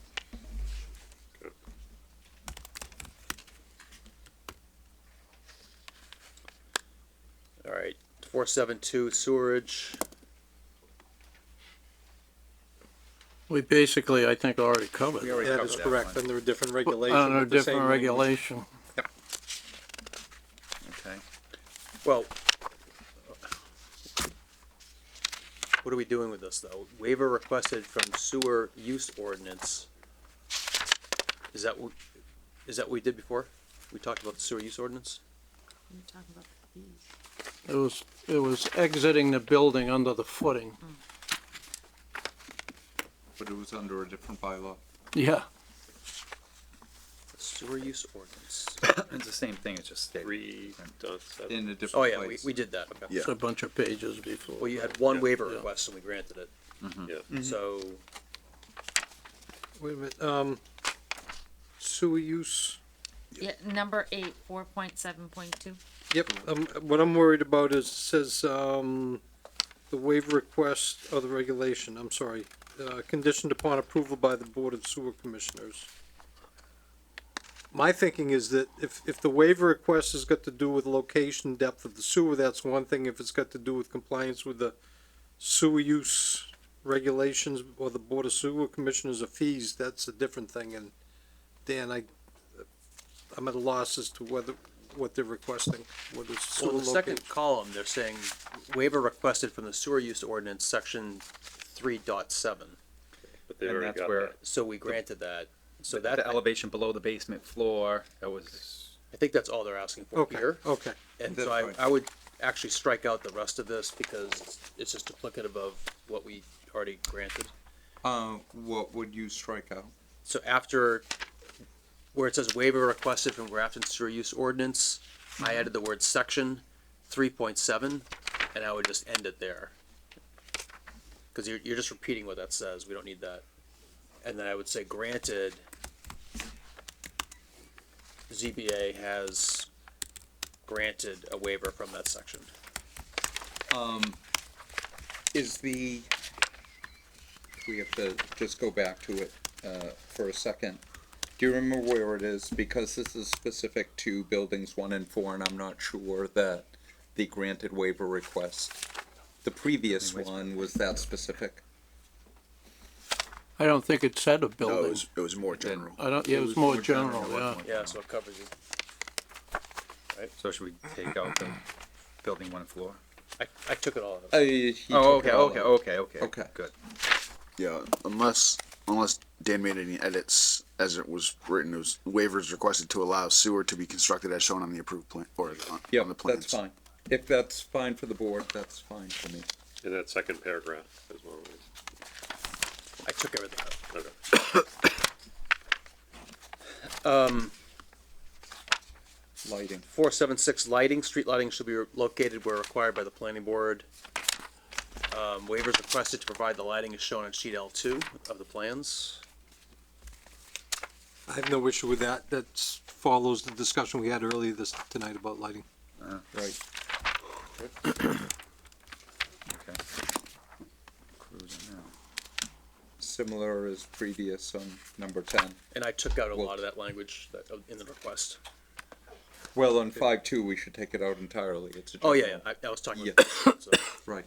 Yep, 5.2 comes out. 5222B.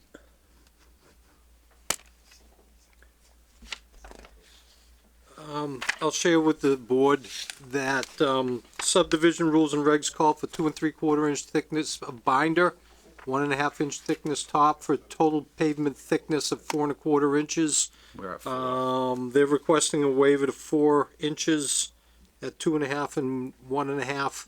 I went through the four most previous projects: Pisco Hills, Pleasant Commons, Prentice Place, and Fisherville Terrace, and all of those had pavement sections of 4 1/4 inches total, 2 3/4 inches of binder, 1.5 inch top. I know we're talking about a 1/4 inch of asphalt, but they're asking for a waiver. I just wanted to share with the board where we stand with the four previous projects. I guess why would we do anything other than what's required in the, Cause it's a 1/4 inch. but it's I mean, 10%, 20%? But it's their roads. Right. yeah, I mean,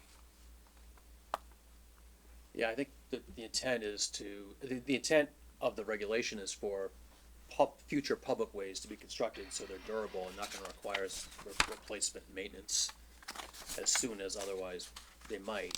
When they use inferior depths, they might have to repair and replace their pavement sooner.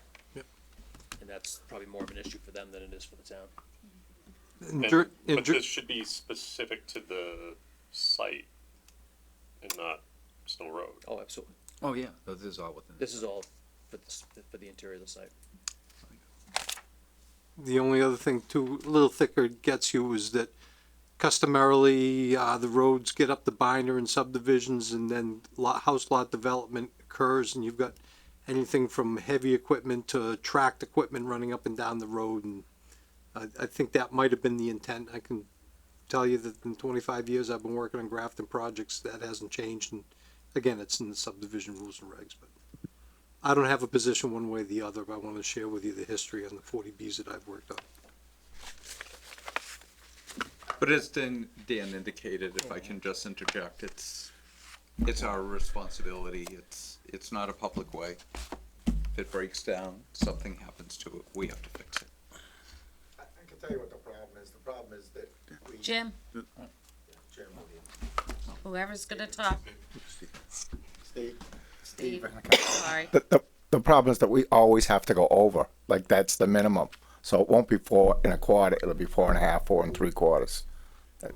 We can't do it. If it's minimum 4 1/4, we can't do it 4 1/4 because it won't measure up in certain places. You can't. This is not an exact science, right? It's not exact. So it's going to be 4 1/2, 4 3/4. No, we generally use 4 inches. That's generally roads, everything. That's the reason.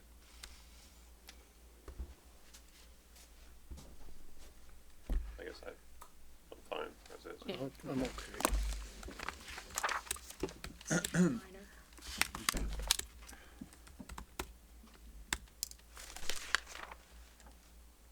12? Sewer shall be installed. So 12 we already did, right? I think we did it in another context. Yeah, it says the sewer shall be installed in the center of the street as nearly as practical. Yeah, Actually, We already this did is, this. we didn't though. We talked about the put a depth. placeholder in the zoning bylaw. I And- did it on my computer. Approved. So Okay. how are we handling the zoning bylaw? We're just We'll gonna go back to reference it. these, Yeah, we'll go back to it and okay, figure out what we granted, what we didn't grant, and okay. Right, It's pretty much this, it's the same thing as the other one, except, the locations are as shown on the plans. on 13? 12. On 12, I'm Right. sorry. So 12's done, 13, Okay. culverts, storm drains, and sewer pipes. All things come first. Concrete pipe, 12-inch inside diameter. Yeah, so we're looking to use the high-density polyethylene instead of the, We always instead of grant that, right? concrete. Yeah, they are using at least 12-inch diameter, and it is high-density polyethylene pipe, customarily used drainage pipe. Waiver's been, this waiver's been granted for other 40Bs. I think I'll add 12-inch diameter. That's fine. In your request. I mean, required is concrete pipe, isn't it? That But- is- But we always give this waiver, so. Do we show 12 inch?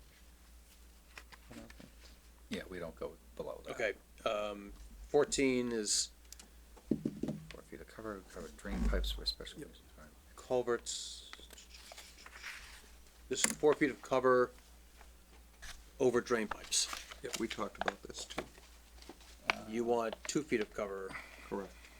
And it's not for all of them, it's just certain ones, and the HDPE pipe manufacturers are okay with 2 feet of cover when the pipe's properly bedded, and I have no problem with it from an engineering perspective. Is it shown in the plans where it's, We'd have to start reading the C6. elevations, yeah, but it's, it is on it? yeah, yeah.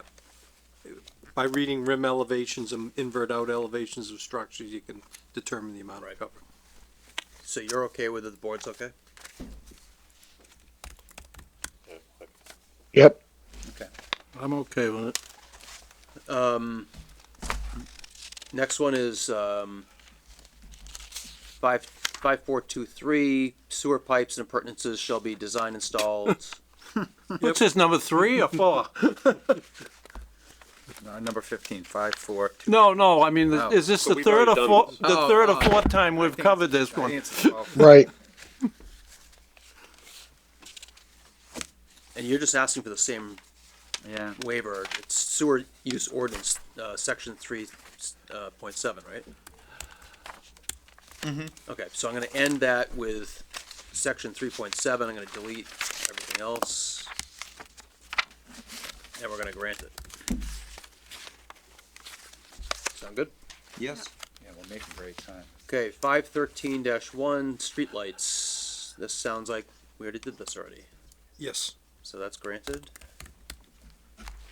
Next one, street and pedestrian light stanchions shall be of a type selected by the planning board and the select board. That's because, That's that's for if the streets. street is Yeah, being right. taken over. That's for streets. Right. Right, right. Should we, is this really applicable or? This isn't because the town of Grafton has a contract with National Grid for certain types of street lighting equipment. So the purpose of this is to make sure the street lighting equipment in a new subdivision aligns with the contract the town has for operating and maintaining it later on. Here, it's a whole different story. They can use what they want because they're paying for it and replacing it on their own without a contract with National Grid through the town. Okay, so I think granting it is, it's a little ambiguous whether it's applicable, but I think granting it is safe to do. Agreed. Right? Yeah, and I think we had these on Pleasant and or Upton or both, and we spent a lot of time trying to figure them out. Good. And so now we're on to the general bylaws, and this struck me as another kind of blanket request. Yeah. Is there anything specifically you're asking for, or? No. We'll strike it. Look at that, we're ahead of schedule. Killing it. Good. Time.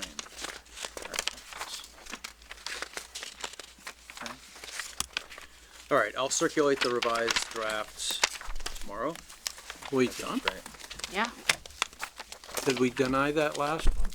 They withdrew it. Oh, we're gonna withdraw. Withdraw it? Yeah. Oh, nice. Did make it. All right. So you wanna schedule another one and then we'll go back to the conditions? Yeah. Hopefully wrap this up. And Dan, you're gonna add the attachment A. Yep. Can you reach out to the health director about the dumpsters? That's yours. Yeah, no, I just lumped that. So just everyone's availability, Peter's gone as of next Wednesday. Tuesday are town elections, so we. Before we get too far, we have two hands up on Zoom. Oh, sorry. Right.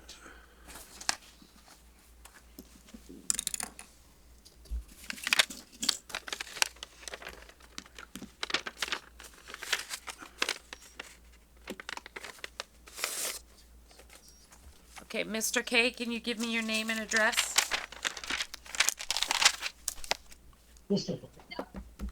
Hi, Tim Carriga, 25 Suzanne Terrace.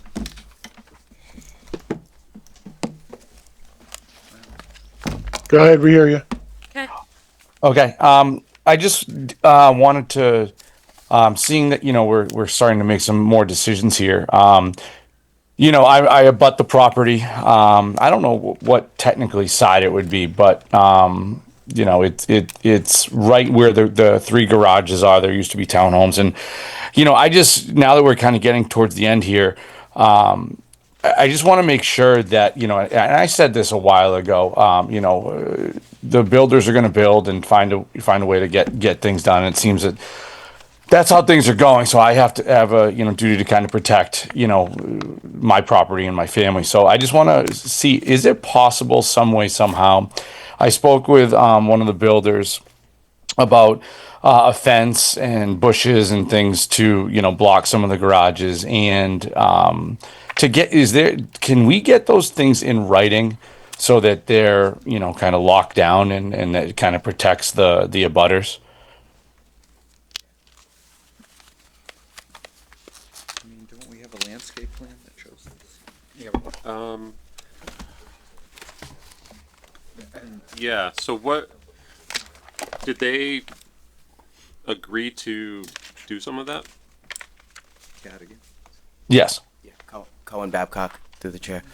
Yeah, I met with Mr. Querger, went to his house, we sat down, we looked at the configuration of his backyard, his pool's there, and there's like a slope that goes up to the garages, and one of his concerns were that when cars were coming down the driveway, That's that the lights correct. may shine in his house, and I did assure him that we would sufficiently and adequately mitigate anything like that from happening, and we were willing to do something like bushes, or we talked about a fence, and I think in our conversations, if I remember correctly, we had come to the conclusion that shrubbery or bushes might be a better option.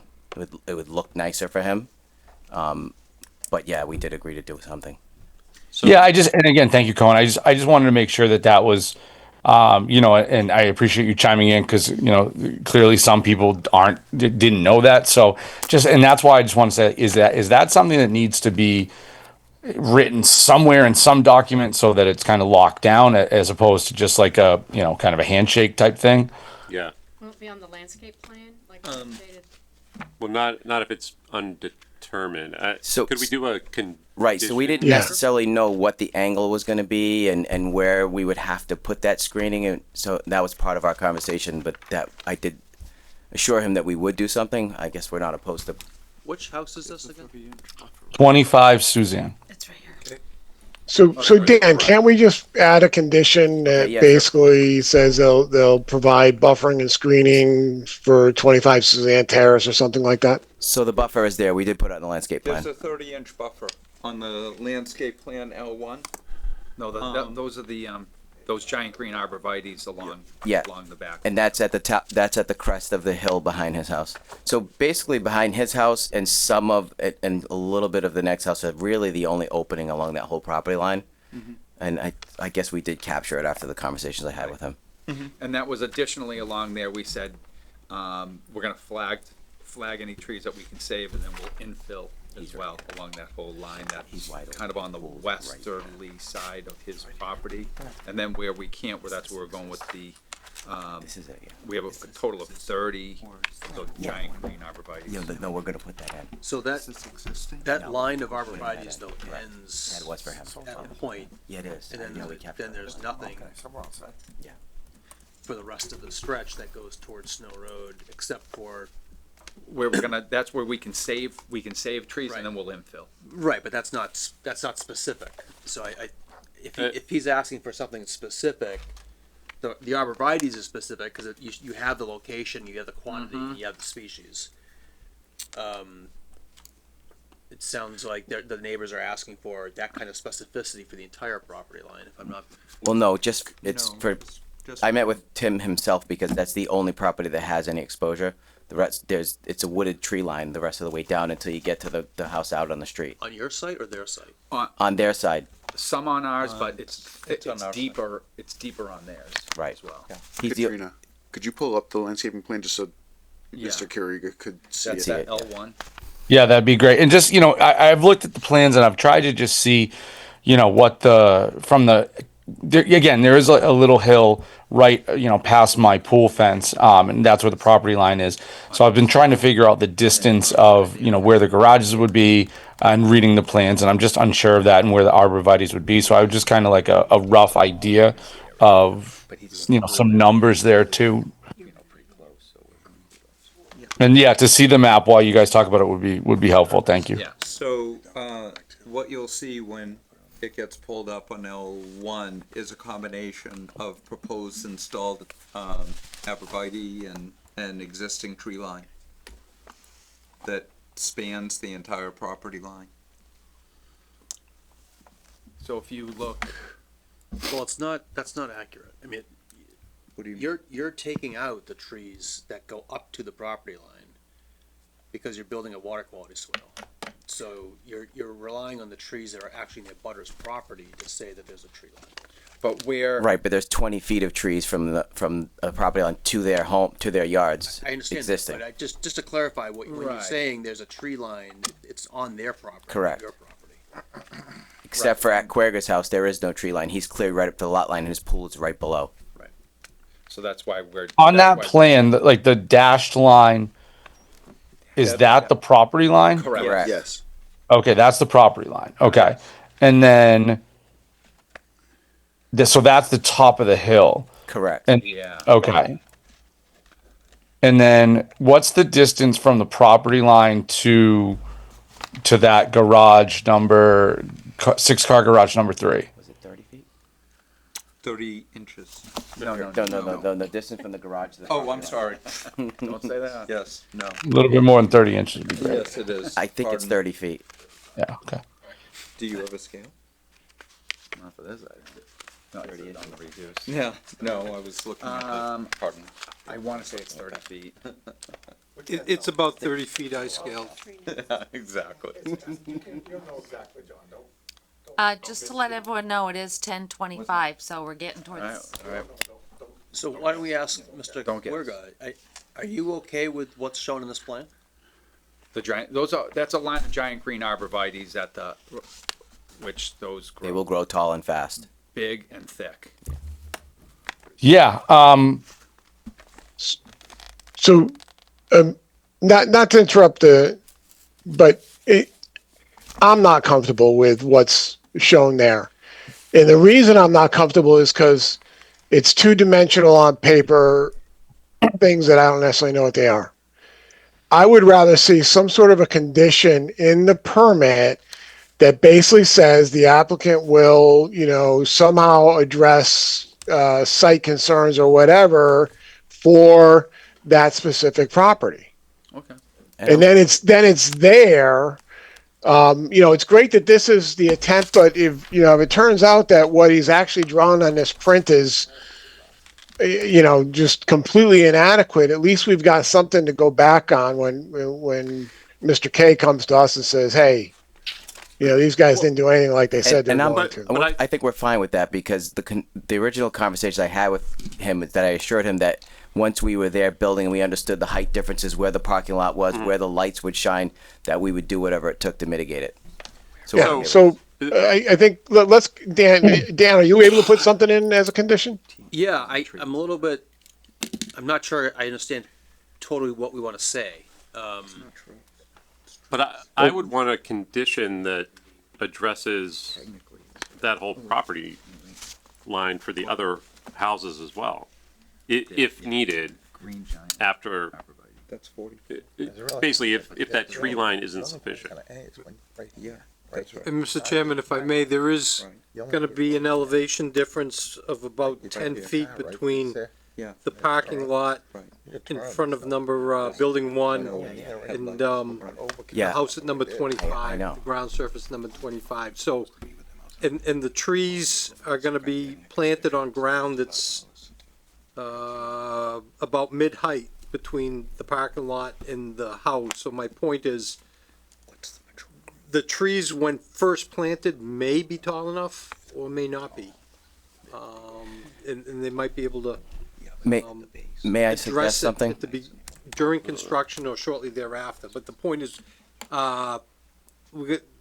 consideration should be given to 3 dimensions, so to the point of not relying on a 2-dimensional plan and going back to the condition makes sense to me to get the intent. But then also for number 18, which is,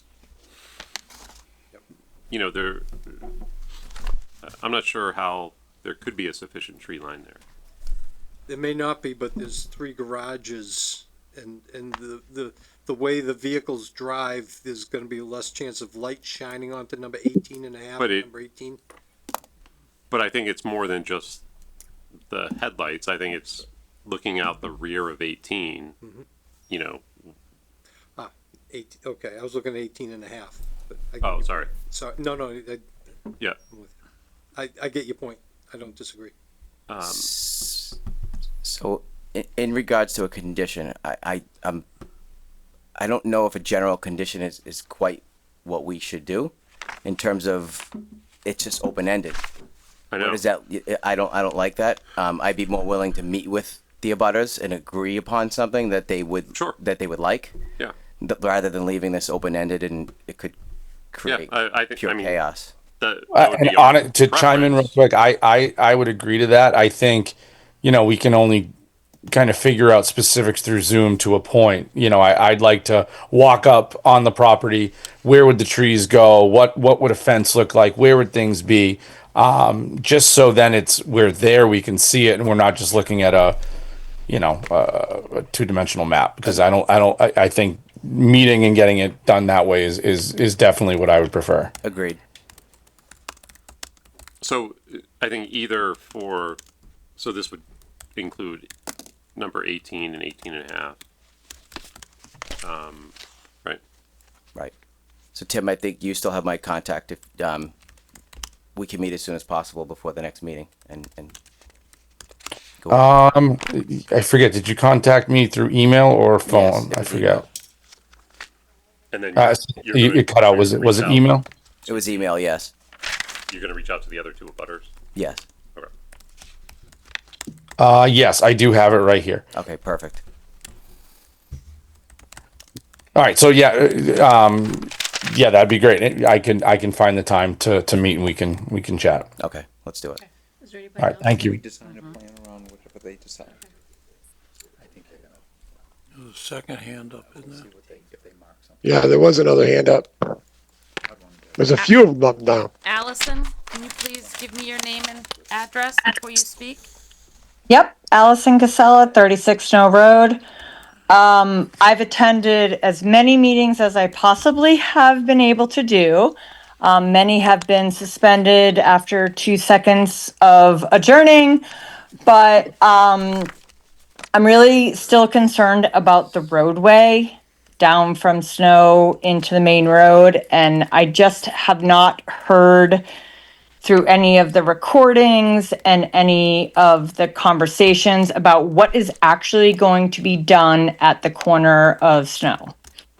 The other thing is, I know that you said that, good friends with Tim, but I know there's several other members of Snow Road and abutting that have not heard from you at all. Heard from who? Heard from who? From the builders. Oh. And if you're talking about putting up some sort of budding on them, whether it's fence or trees or anything, they haven't gotten mailbox drops. They haven't got knocks on the doors. I mean, we all have ring and bling. Come on. No one has gone to their doorsteps. I know the guy that lives directly next to this development. He bought this house unknowing that this development was happening because he loved the garage and has no freaking idea that this is happening until I told him. No one has knocked on his door. No one has told him about it. So this fact that these developers are trying to get into the community and trying to help us figure out how we can make this massive development work in our development, in our community, is false. Well, they just agreed to speak with 18 and 18 and a half. They have to Stan. agree to speak to all of us. I am at 36. I'm on the corner. I am on a main road. I'm on the corner sect of end of cul-de-sac. They have agreed from meeting to meeting to meeting to hold a meeting with all of us that would affect this neighborhood, this area, all of us. And they have not done it. And I am tired of coming and staying up till 10:30 at night, listening to all of this shit, excuse me, and them never reaching out to any of us to ask us what we want or what we would like. So for us to all sit here and have these conversations about, yes, the sewer, the this, that, like, I love all of that. I love the turtles. I want to save them all. I really do. All of it. But if this development's going to happen, the community around them needs to be in support of it. And we have never felt it. Ever. Once. Up off, Clean. All right. Is there any comment in the room before we close? We still have two people with We hands have up. two more people online too.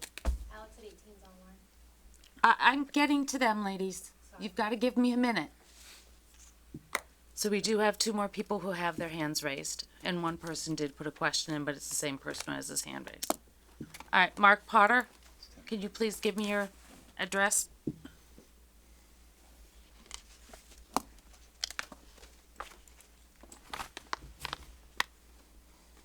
Can you hear me? Yes. Okay.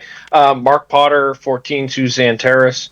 What we recently spoke about at the end of the meeting about the asphalt depth, I mean, just something of a concern. I know it's their responsibility to deal with it, but if because they choose a lower depth on the asphalt and have to repair their roads more frequently, that's just going to increase traffic on Snow Road, particularly heavy equipment, which I talked about at the last meeting regarding what we're going to do with the grade and the entrance to the road. I don't know what the frequency of that will be. I don't know what the wear and tear will be, but just something to keep in mind. Also, regarding the turtles, I'm glad everyone had a great laugh at that. But, in my lifetime, I've spent a lot of it outdoors. I've seen more turtles dead on the side of the road than I've actually seen out in the woods. Wood turtles live up to 70 years and have a home range of almost 50 acres. And we're talking about 14 and a half acres, give or take. Recently, I had an opportunity to do a nice turkey hunting trip in Indiana, and in 3 days, I saw 4 turtles. I have not seen 4 turtles in 3 years in Massachusetts. Just something to keep in mind. The other thing, I think, definition of the bylaws is to protect the local community.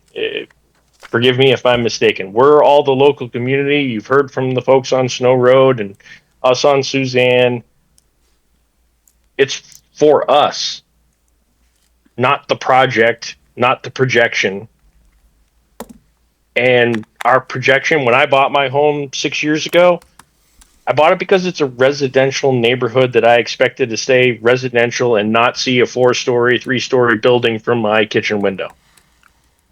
And just one other thing regarding the comment that Steve made about the neighbors dumping, yard waste on his property or in their backyard or on someone else's property or whatever. I just felt it was inappropriate. I mean, again, he hasn't met with me. No one's talked with me. No one's talked with people on Snow Road. How would you know that? That's all. Thank you. Alex?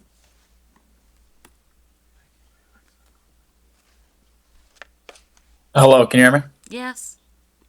Hi, I own 18 Snow Road. I put in that comment. I wasn't sure if I was going to be able to voice in. But I newly bought the house just approximately 2 years ago, so I was originally pretty unaware of the project that was forming at the time. But like I heard some of my fellow neighbors talk about, a possible fence or tree line. Like, I'm just pretty concerned of how far and how close it's going to get to my specific property. And I just kind of want to know the distance that I was going to have there, and if there's anything I could do with, either trees planted or a fence or some sort. Because I'm just concerned for like lighting, cars driving. It's just going to be like seeing it from like my house, my kitchen. Like I'm going to be able to see these lights and buildings, right there. So I just want like as good or best of a buffer I possibly can have. Yeah, So I just kind of wanted to relay that. And not to interrupt you, but Cohen Babcock from the applicant's team has said he'll meet with you to discuss that topic, and so that we can put a condition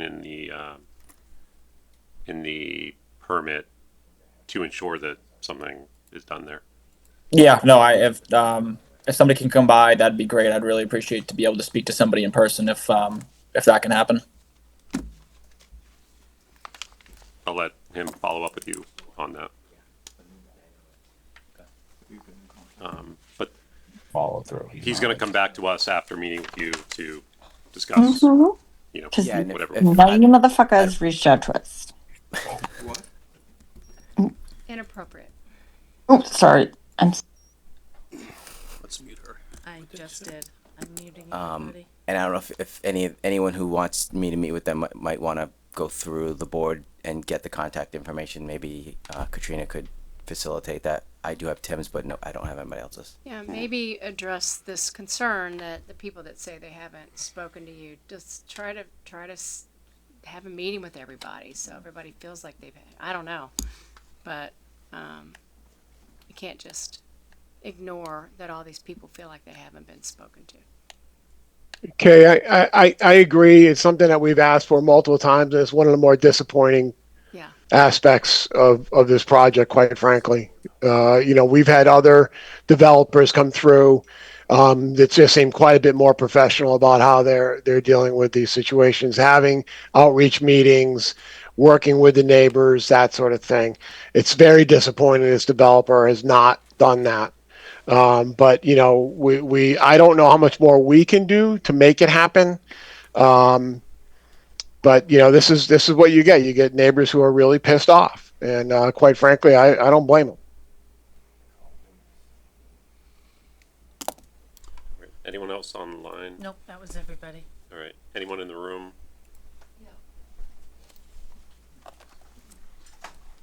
Can I just make a point though, Brian, before, just on this landscaping issue? I think there's two ways of handling this. We could either ask the applicant to come back with a revised landscape plan now that shows more details in terms of the screening that's being requested on the northerly property line. That doesn't seem to be that hard to do. I mean, it's I know that they want to have some flexibility because they may want to change it after they start doing site work and they get a better feel for what might be useful. But that's one option. The other option is to leave it to post permit, where we would ask them to come back with a landscape plan, which we've already done that. That's already a condition, that they come back to us with a landscaping plan. and I added language that would include robust screening on the northerly property line for our review and approval.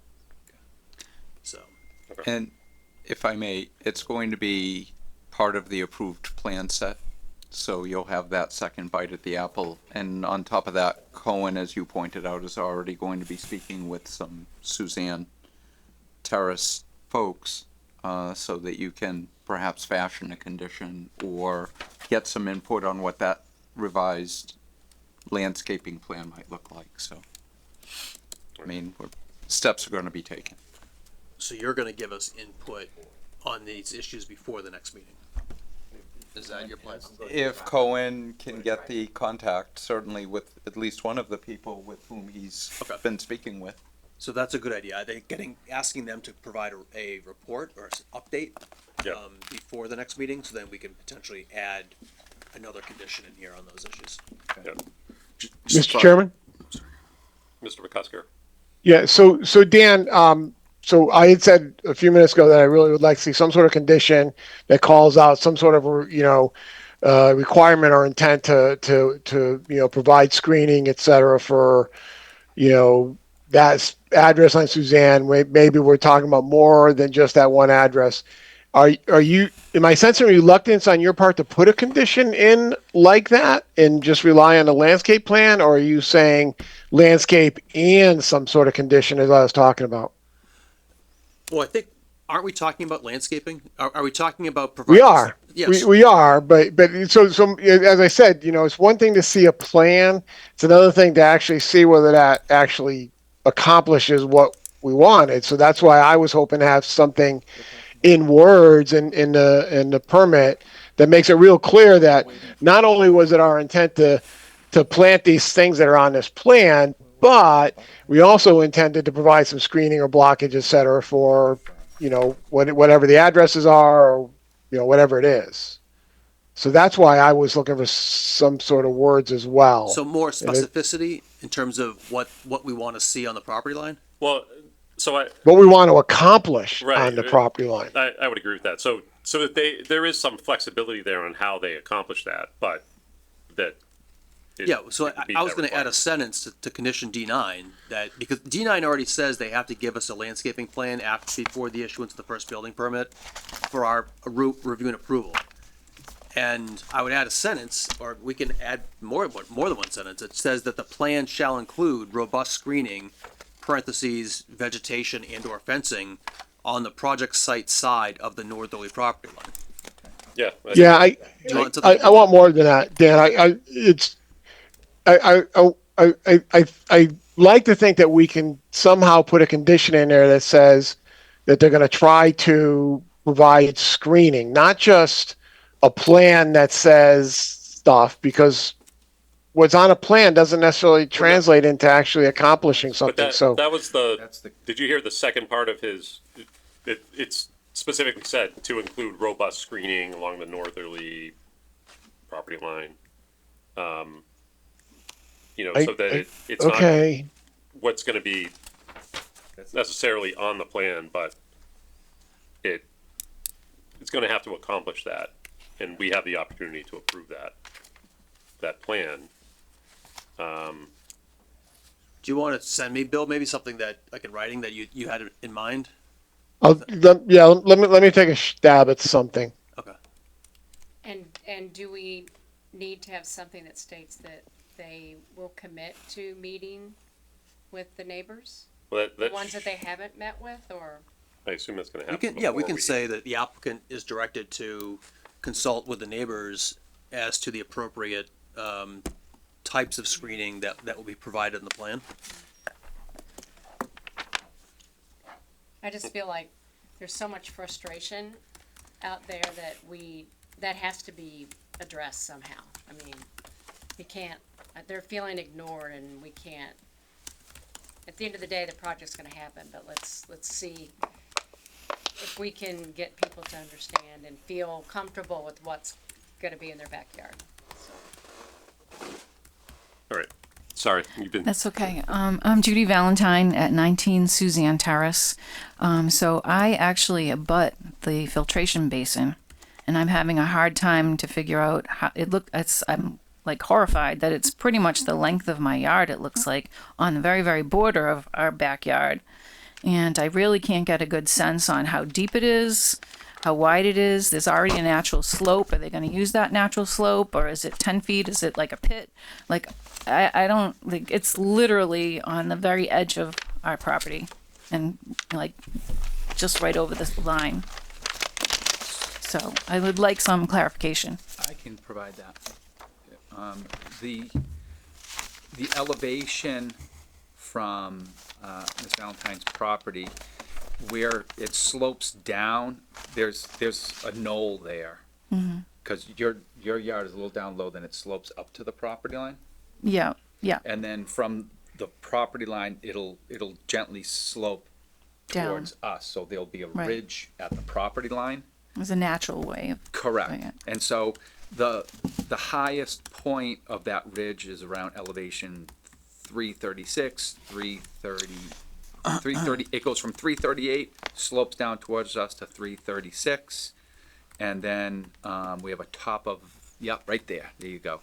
Then we have a flat area, so we have access around the basin. It says, where it says 15-foot wide basin access, that's around elevation 336. And then it slopes down into our basin, into our ponding area. So it uses the natural slope at the top part, then it Correct. flattens out. And then it slopes. And then how deep is that from that, like, I don't know, that little walkway or whatever you want to call it? That basin, Yeah, that. so that's 15 foot wide, so you could, if you need to access the basin for maintenance or whatever, that's a 15-foot wide accessible, to bring, whether it's a small machine around there, so that you have proper access around it. And then it slopes at a 3-to-1 slope, so 3 foot horizontal, 1 foot vertical, for the slope, so it's So how deep, like, but it goes from overall? elevation 336 down to about elevation 326. So total, it's about 10 feet deep, but it's from the property line. It's probably, where that slope starts, probably about 30 feet off of the property line, where the basin bowl starts. And doesn't seem like there's a plan for any landscaping there because of it. Let me look at the landscape. It's right here.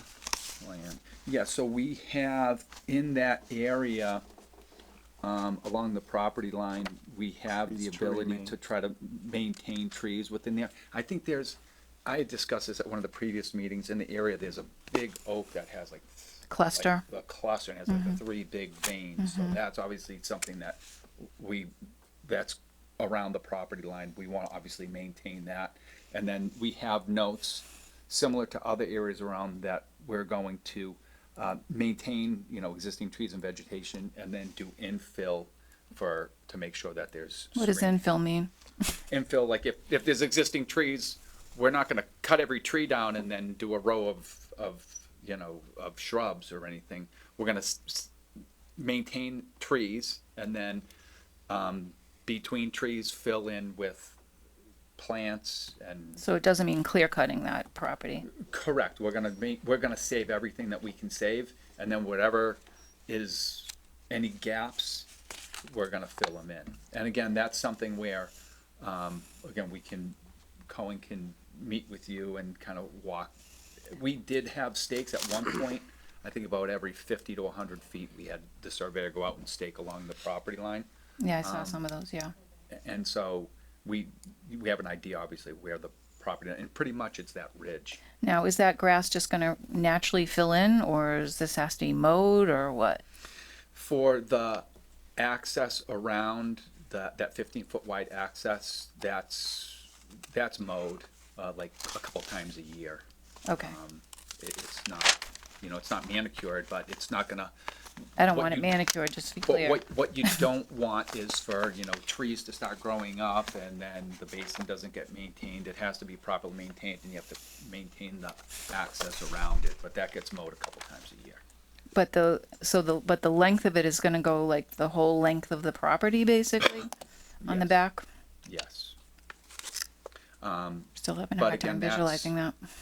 Yeah, the upside is there's no parking lots near there, there's no driveways near there. I would sure hope not. It's habitat You're not for gonna wildlife. have- Yeah, you're not gonna have, headlights shining down in that area. It's just gonna be, you know, occasionally mowed, and it's gonna be, you know, grass. Okay, thank you. But again, if you But want what about, have contact information with Cohen, and then we can, I'm throwing Cohen on the bus. He's available. Yeah, he'll take you to lunch. I'm gonna have to walk the property to get a good sense of that. Okay. won't there be, there's gonna be vehicles, can you go back to that for a second? Yeah, I'm getting out of there. There's gonna be vehicles going down that driveway, right? So there's going to be lights. Yeah, there's trees there. Yeah, let me pull up my, Which property is hers? she's in the, She's Right all the back. way behind Okay, the that's behind what the I thought. basin and that infiltration basin. Well, the only driveway is right here. And then well, there's that's for one right emergency. there. Yeah, there's Right. the, The there's access the driveway. driveway going There's that. down under, to go under building number 1, but that wouldn't be shining anything towards Valentine's. Goes here. Yeah, And they're going down. and they're going down. Down, so the headlights are facing down. Right. Okay. Yeah, but then you But have, when they're coming up, they're heading. They're towards heading the road. opposite direction. Yeah, they're going towards our property. well, not when they're pulling out of the garage. No, when they're part of the garage, the lights will be shining northerly. Right. Right, not, and she's way to Well, the right, but east. there's another house right there. Yeah, and that's where we have that whole, Right. that big row of the giant green arborvitaes in that whole stretch. On the next door neighbor, 2 down from you. or 2 down.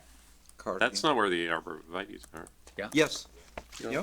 they're not. The arborvitae is beyond house number 25. 25 and 24. Cadigan It's and Kerrigan. Behind Corrigan and Cadigan. Yeah.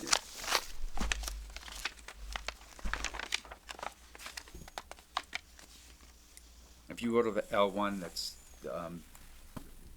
it sees the names of the abutters. So it goes Corrigan, Okay, Cadigan, 2/3 of Cadigan. Minnie, and then Miss Valentine.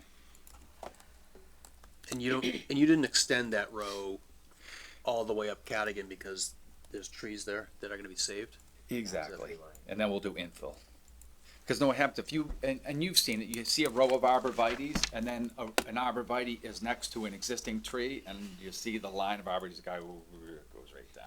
It doesn't get the light, it doesn't grow like it should. So in an area where they'll be more fully exposed, they'll grow consistent and well. Where there's other trees, that's where we wanna do the infill.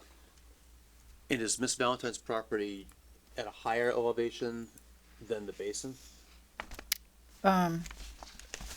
There's Higher than the 10-foot drop, yeah. There's a knoll kind of along the property line, and then we drop back down. So from her backyard, it goes up to the property line, and then we're going back down. And if I may, there's a knoll on most of the property, but there is an area where the Valentine property drainage enters onto the 14 Snow Road property. And we're swaling And you that, put a swale in there to accommodate that. just to make sure that that water coming off of her property in one section is going around us and not, into the basin, it's going around. Okay, I'll have to look at it. Thank Okay. you. So that could be an opportunity for a fence, I would think, in that location.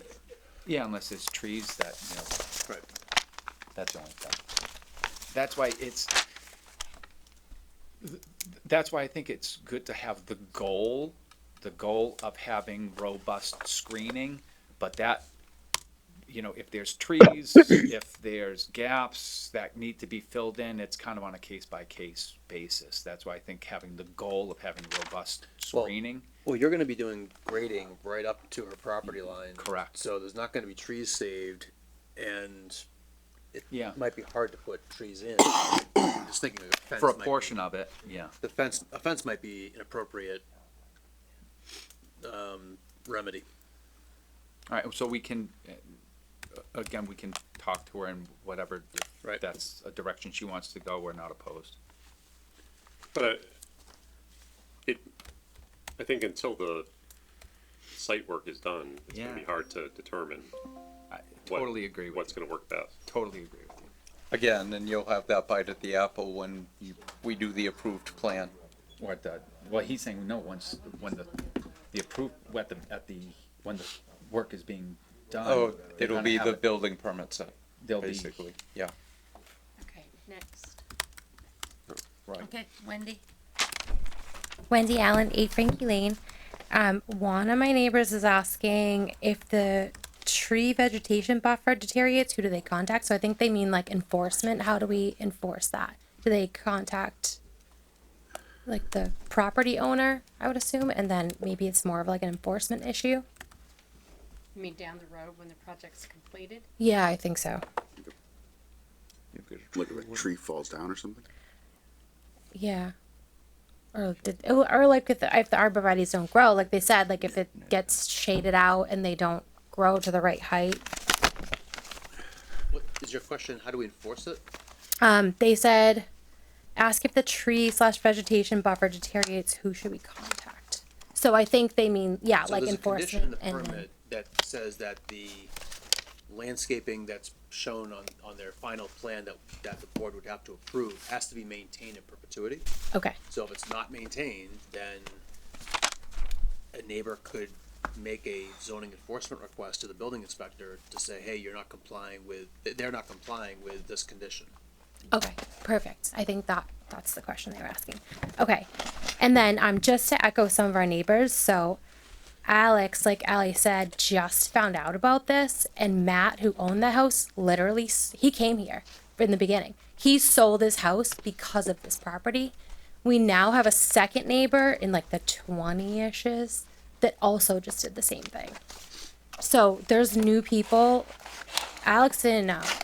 There's new people. I don't know if the other new people know, and so I just think like that just speaks. If people are selling their homes because of this, like that just speaks to how much the neighbors need to be involved in this and need the actual reach out. And then on the turtles, so Mass Wildlife is going to have a biologist on scene. So I just want to make sure if you guys do waive any of that stuff, they can supersede, right? According to how they want. I don't, if we waive what? So if you do any of the waivers on like the environmental stuff, Mass Wildlife can still come in and say, this is what we're enforcing. Because they're We're going to not- have a biologist like on scene, like Yeah. actually inspecting the curb. Yeah, the only waivers that they're asking for which we can grant, are local bylaws. So Okay. you're talking about a mass wildlife biologist coming out to enforce the state law. Yes, So that's what they none would of do. that is subject to our waivers. Okay. Yeah, I just wasn't sure if you guys said like waivered one of them and then that's it, but they can come in and still enforce. Absolutely. Okay, they told me that they will, so we'll be good. Okay, I'm good. All right, thank you. All right, So we need to pick another date. yes. Peter, how long are you gone? So Peter's gone from the 20th to the 2nd. He'll be back June 3rd. June 3rd? Could you meet on June 3rd, or is that pushing it? What day is it? That's a Wednesday. Wednesday. June 4th? How did we get Or June 4th. Can we get the 4th? Yeah. Dan can't do the 4th. I'm gone that entire week. Oh, Oh, yeah, that's right. I'm going to San Fran. So we're looking at the 10th or the 11th of June? June gets really hard. I know. I can't do the 10th. or the 11th either. I can do the 11th. Dan's available on the 11th. Is everybody else available on the 11th? You won't need me, will you? I can't make the 11th. We always need. I'm available. I'll pick you up. June 11th's fine for me. Actually, I think for the conditions, I don't, I think we've gotten through the things that I know things that I plan to speak to, I did as of tonight, Brian. so the 11th? Is that? 11th is fine with me. 7 o'clock. And is this, what are we wrapping up on this? The- I just have family from Australia that whole week that are visiting. But what is it? Yeah, they can learn about American politics. I know. They can learn about American zoning. Yeah, bring them to the meeting. It'll be a cultural experience. How we do things in America. We'll have a bunch of irritated Aussies. Mr. Chair, just given that we're going almost a month out, and I guess speaking to Ms. Allen's point, I can't imagine it's ever been done. I can't imagine the board's had many projects that have gone, a year and 3/4 in duration. Flint Pond was 2.5. All right. Well, so I stand corrected. Is there any possibility that we could do a second legal notice issuance? Not necessarily. So we could advertise in the newspaper, but I'm thinking more mailings to homeowners. I personally find it a little hard to believe that somebody buying a property with the yard signs up and down the street don't know this is happening. But I don't want to go on my assumption either. I think the neighbors, especially speaking to some of the frustrations raised tonight, and to Mr. McCuster's point, we've asked the developer to do better. If it's possible, I think another mailing to whatever the radius is, well, it might be unprecedented, might not be out of the question. I mean, from us, from the town, from the Yeah, ZBA? just the same as we would do if it was a new application. So the same notices that But went out. for this, it's certified return receipt. It's not just a regular one, so it's $12 per letter. And it's, I have to pull the file and see how many it was, and it's a lot. It's probably over 30. 300 feet away? Yeah, That's the legal requirement, Yeah. right? Yeah, you got yeah. quite a lot. Well, Gentlemen, if you're gonna talk, please go out in the hall. Sorry. I don't know if Dan Hill was paying attention to what was being proposed, but I worry there's some legal precedent here. I mean, the initial notice is part of the requirements of 40B, and we have to do it, et cetera. A notice now, kind of in the middle. What is that? Are we setting any sort of precedent? And what happens the next time when I never got noticed, in this other project? And I mean, I like the sentiment, but I just worry about any negative implications of doing something like that at this time. Sir. And Dan, did you? I know you're probably looking at your schedule. Did you hear what Brian was proposing? Yeah, no. Okay. I don't see any negative consequences from it. It's not some kind of admission that we hadn't done something right. It doesn't set any precedent. So I don't see any downside to it except for the cost and but it wouldn't have to be sent certified. It's not required. no. Yeah, that's No. It could just be sent regular mail. It could be. Yeah. Okay, just to let everyone know, I'm gone as of 5 o'clock tomorrow morning and will not be back till next Wednesday. So if you want them done, that's fine. They will not go out until next week. I'm sorry. I I have don't to think move we're my saying daughter and they I. have to go out. And there's no legal requirement on this. I mean, there's no 14-day requirement. There's Right, no. right. I'm just saying if the neighbors are expecting it this week, it's just not gonna happen. I'm reluctant to go in that direction. You're reluctant to? Yeah. Well, because it does set a precedence. If we have another hearing that goes in excess of a year, everyone's gonna be like, well, on Snow Road, you sent out a new letter to the new people that were there that now you should do it to everybody. And every time it goes over a certain length of time. Yeah. I mean, we had a 48 case that went 15 months. So, okay, now do we have to do it there too? I get it. There's new people, but Adams Road went how many years? right. I mean, if the realtors had to have known. If the people didn't do their due diligence, I'm sorry Right. they didn't Yeah, know that- about it. that- but that's- Yeah. That's my thinking. I mean, I Your mean, meetings I are work in the noticed. building department. I have people call daily. Perfect example, the trees that were just cut down on Institute Road. I had people call before they bought it Pulte asking what can be built on that piece of property. I'm like, OLI, Office Light Industrial. And they clear cut it and people are all up in arms. Well, by right, they can build it. So I sympathize with the abutters and the neighbors, but if we do it here, we're setting a precedence for even when I'm not here, if someone else takes over, that they're gonna have to do it. And I do understand, Brian, but I think it's a slippery slope. No, I go appreciate the down. consideration. I think, yeah, I agree with everything that's been said. All right. Steve Benincasa, when we had the question about the sidewalk, we put notices in every mailbox on the street, we got 0 responses. So to say we didn't reach out is not accurate. All right. So is there a motion to continue to June 11th So moved. at 7 p.m.? So moved. Ms. Reed, Yes. Mr. McCusker, yes. Mr. Adams, Yes. Mr. Mejia, Yes. Chairman votes yes. Okay. Thank you very much. Thank you. I need a motion to adjourn. Oh, So moved. Second? Second. Okay. Ms. Reed, Yes. Mr. McCusker, Yes. Mr. Adams, Yes. Mr. Mejia, Yes. Chairman votes yes. We're adjourned.